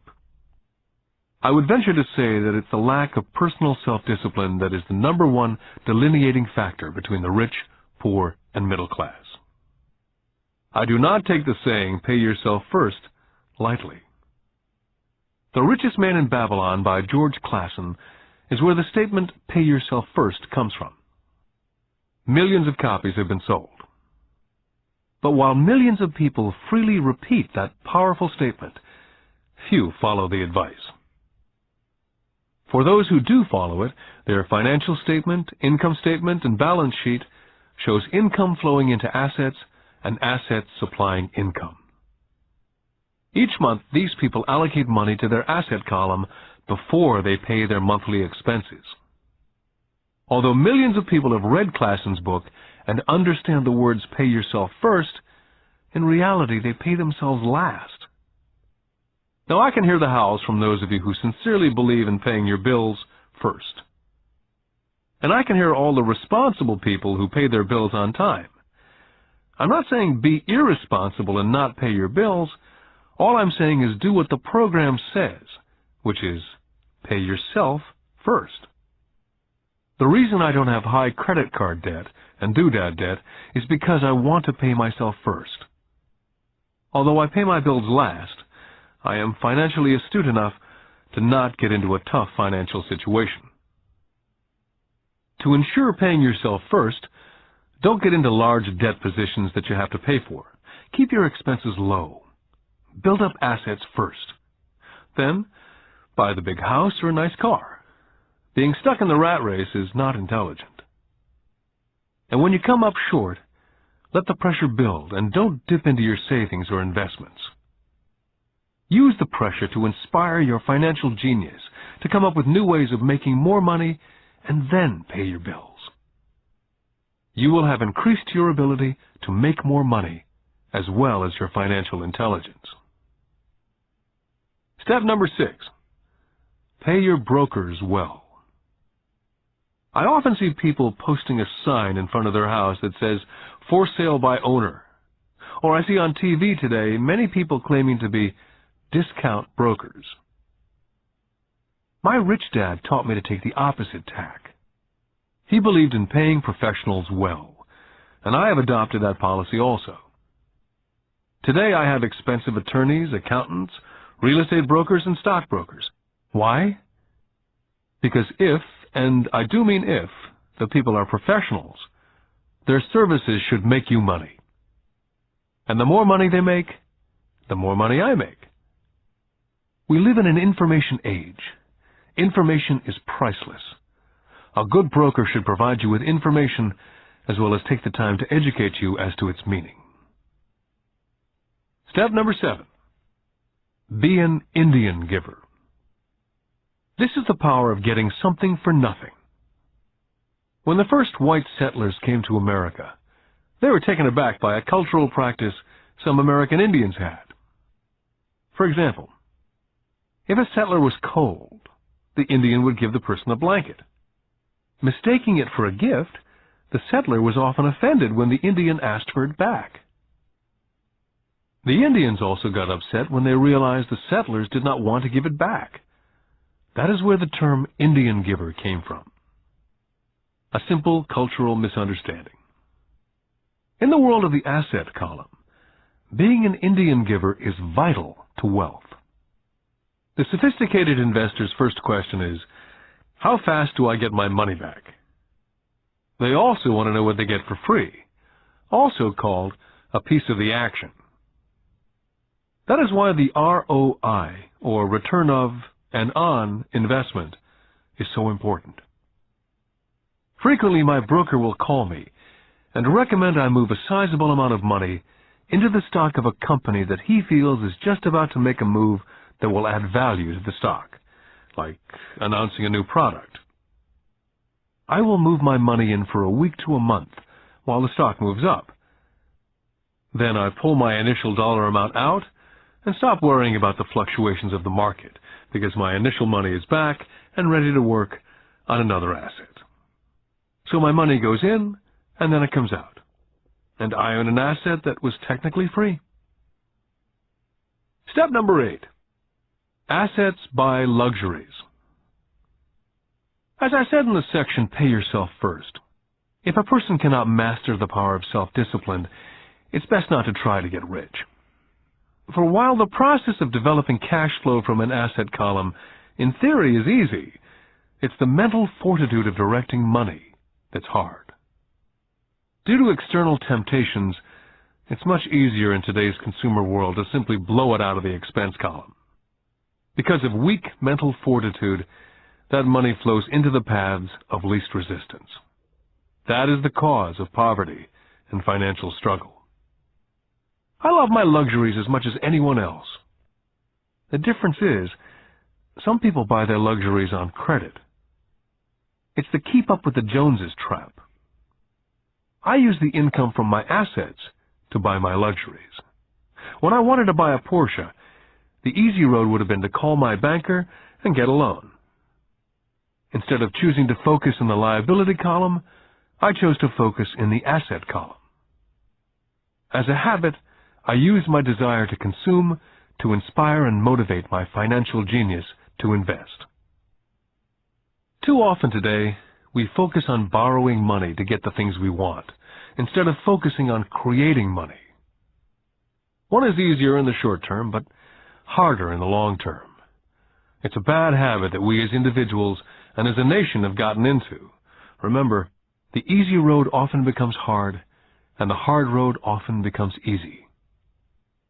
The earlier you can train yourself and those you love to be masters of money, the better. Money is a powerful force. Unfortunately, people use the power of money against them. If your financial intelligence is low, money will run all over you. It will be smarter than you. If money is smarter than you will work for it all your life. Step number 9. The need for heroes.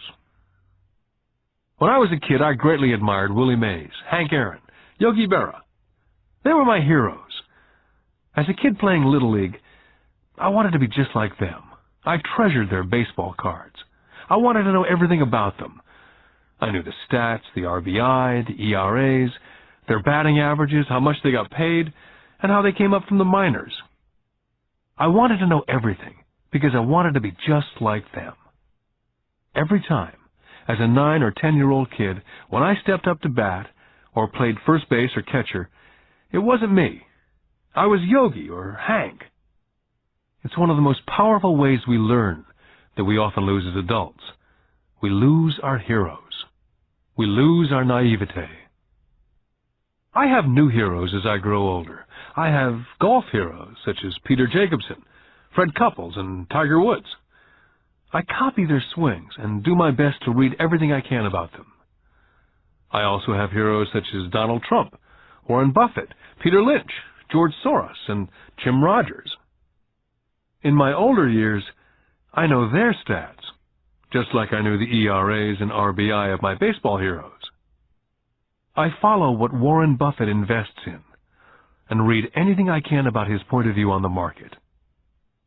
I read Peter Lynch's book to understand how he chooses stocks. And I read about Donald Trump, trying to find out how he negotiates and puts deals together. Just as I was not me when I was up to bat, when I'm in the market or I'm negotiating a deal, I am subconsciously acting with the bravado of Trump. Or when analyzing a trend, I look at it as though Peter Lynch were doing it.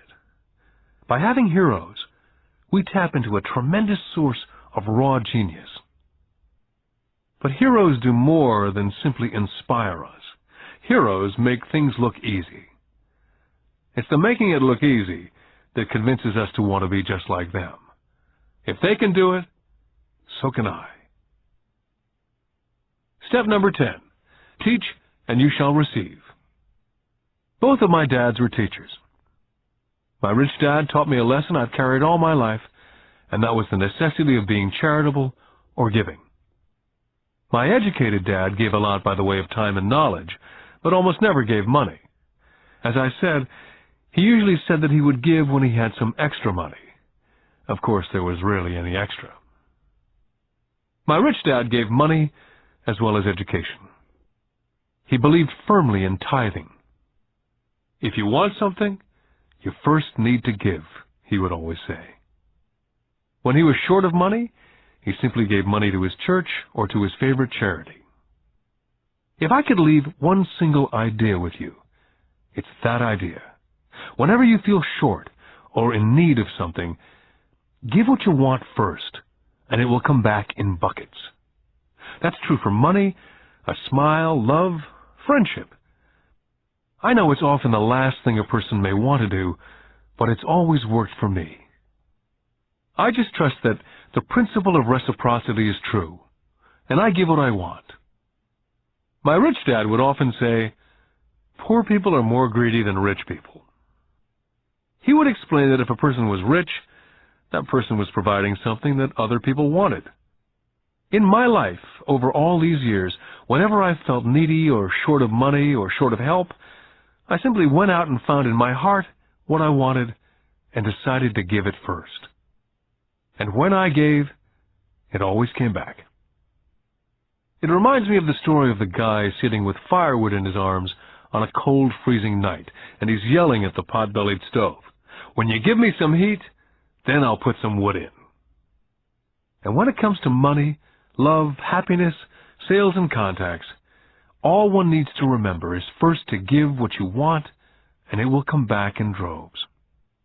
My poor dad taught teachers, and he became a master teacher. My rich dad always taught young people his way of doing business. In retrospect, it was their generosity with what they knew that made them smarter. There are powers in this world that are much smarter than we are. You can get there on your own, but it's easier with the help of the powers that be. All you need to be is generous with what you have, and the powers will be generous with you. Take action. All of you were given two great gifts, your mind and your time. It is up to you to do what you please with both. With each dollar bill that enters your hand, you and only you have the power to determine your destiny. Spend it foolishly, you choose to be poor. Spend it on liabilities, you join the middle class. Invest it in your mind and learn how to acquire assets, and you will be choosing wealth as your goal and your future. The choice is yours and only yours. With every day, with every dollar, you decide to be rich, poor, or middle class. Choose to share this knowledge with your children, and you choose to prepare them for the world that awaits. No one else will. You and your children's future will be determined by choices you make today, not tomorrow. This has been a Time Warner Audiobooks production of Rich Dad, Poor Dad, written by Robert Kiyosaki with Sharon L. Lecter, CPA, and read by Stephen Hoy, featuring an introduction by Robert Kiyosaki. Executive producer, Maya Thomas. Produced and directed by John Brunette. Text abridged by John Whitman. Text edited by William Whittington. Production coordinated by Daniel Metcalf. Rich Dad, Poor Dad is also available in paperback from Warner Business Books.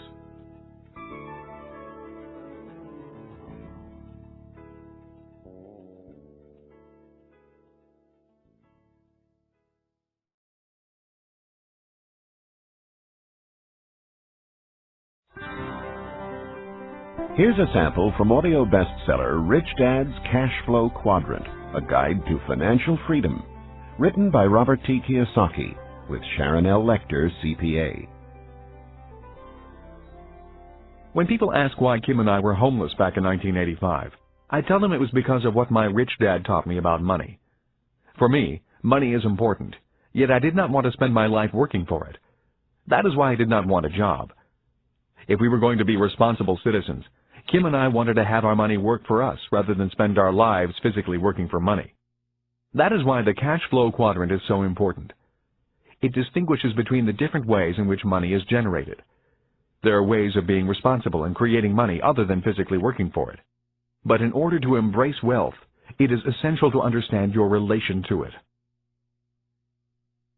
My highly educated dad had a strong belief that the love of money was evil, that to profit excessively meant you were greedy. He often said, "I'll never be rich," or "investing is risky," or "money isn't everything." My rich dad had a different point of view. He thought it foolish to spend your life working for money and pretend that money was not important.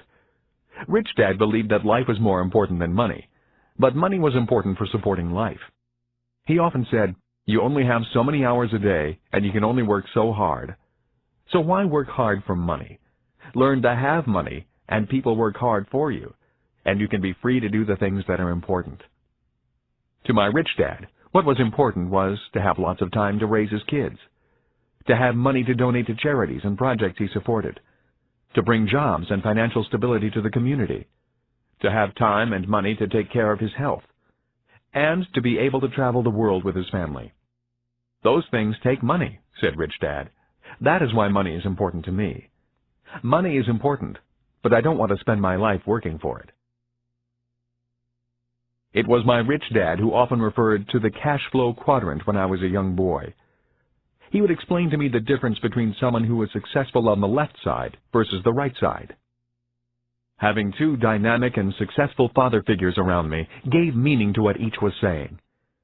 But it was what they were doing that allowed me to begin to notice the differences between the ES side of the quadrant and the BI side.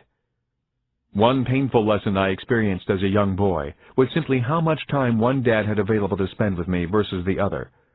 As the success and prominence of both dads grew, it was obvious that one dad had less and less time to spend with his wife and 4 children. My real dad was always on the road, at meetings, or dashing off to the airport for more meetings. The more successful he got, the fewer dinners we had together as a family. Weekends he spent at home in his crowded little office buried under paperwork. My rich dad, on the other hand, had more and more free time as his success grew. One of the reasons I learned so much about money, finance, business, and life was simply because my rich dad had more and more free time for his children and me. Rich Dad's Cash Flow Quadrant is also available in paperback from Warner Business Books. Here's a sample from audio bestseller Rich Dad's Guide to Investing: What the Rich Invest in That the Poor and Middle Class Do Not. Written by Robert T. Kiyosaki, with Sharon L. Lecter, CPA. Investor lesson number 1: the choice. When it comes to money and investing, people have 3 fundamental reasons or choices for investing, Rich Dad said. They are to be secure, to be comfortable, or to be rich. Rich Dad went on to say, all 3 choices are important. The difference in one's life occurs when the choices are prioritized. He explained that most people make their money and investment choices in that exact order. In other words, their first choice when it comes to money decisions is security. Second is comfort, and third is to be rich. That is why most people make job security their highest priority. After they have a secure job or profession, then they focus on comfort. The last choice for most people is to be rich. Rich Dad said, most people dream of becoming rich, but it is not their first choice. He went on to say, only 3 out of 100 people in America are rich because of this priority of choices. For most people, if becoming rich disturbs their comfort or makes them feel insecure, they will forsake becoming rich. That is why so many people want that one hot investment tip. People who make security and comfort their first and second choices look for ways to get rich quick that are easy, risk-free, and comfortable. A few people do get rich on one lucky investment, but all too often they lose it all again. I often hear people say, I'd rather be happy than rich. That comment has always sounded very strange to me, since I have been both rich and poor, and in both financial positions I have been both happy and unhappy. I wonder why people think they have to choose between happiness and being rich. When I reflect upon this lesson, it occurs to me that what people are really saying is that I'd rather feel secure and comfortable than be rich. That is because if they felt insecure or uncomfortable, they were not happy. For me, I was willing to feel insecure and uncomfortable in order to be rich. I have been rich and poor as well as happy and unhappy. But I assure you that when I was poor and unhappy, I was much unhappier than when I was rich and unhappy. I have also never understood the statement, money does not make you happy. While there is some truth in it, I have always noticed that when I have money, I feel pretty good. The other day I found a $10 bill in my jeans pocket.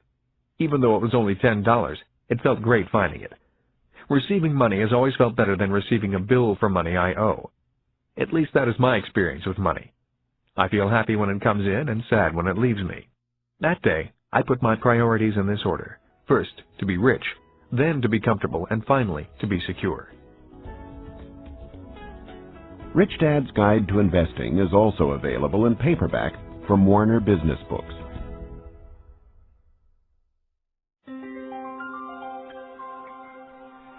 Here's a sample from Rich Dad's Rich Kid, Smart Kid, giving your children a financial head start.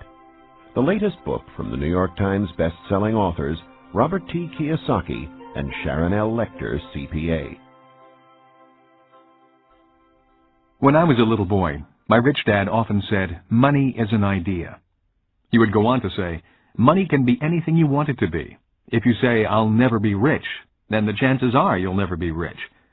If you say, I can't afford it, then chances are you can't. My smart dad said much the same about education. Is it possible that every child is born with the potential to be rich and smart?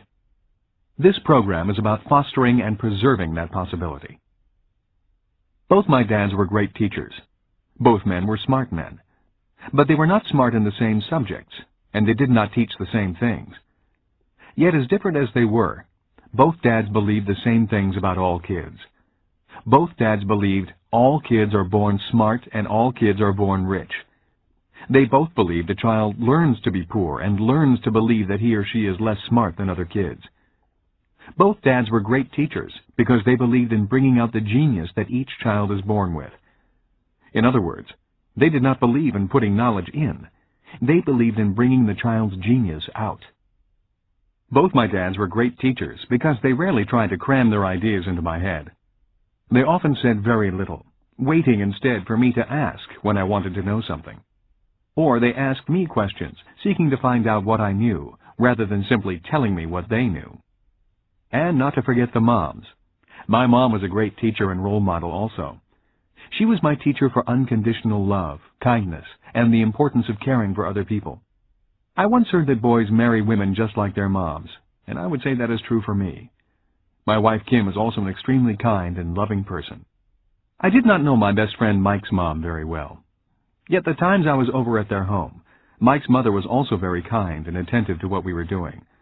Although a very private person, she was always interested in what Mike and I were learning at school and in the business.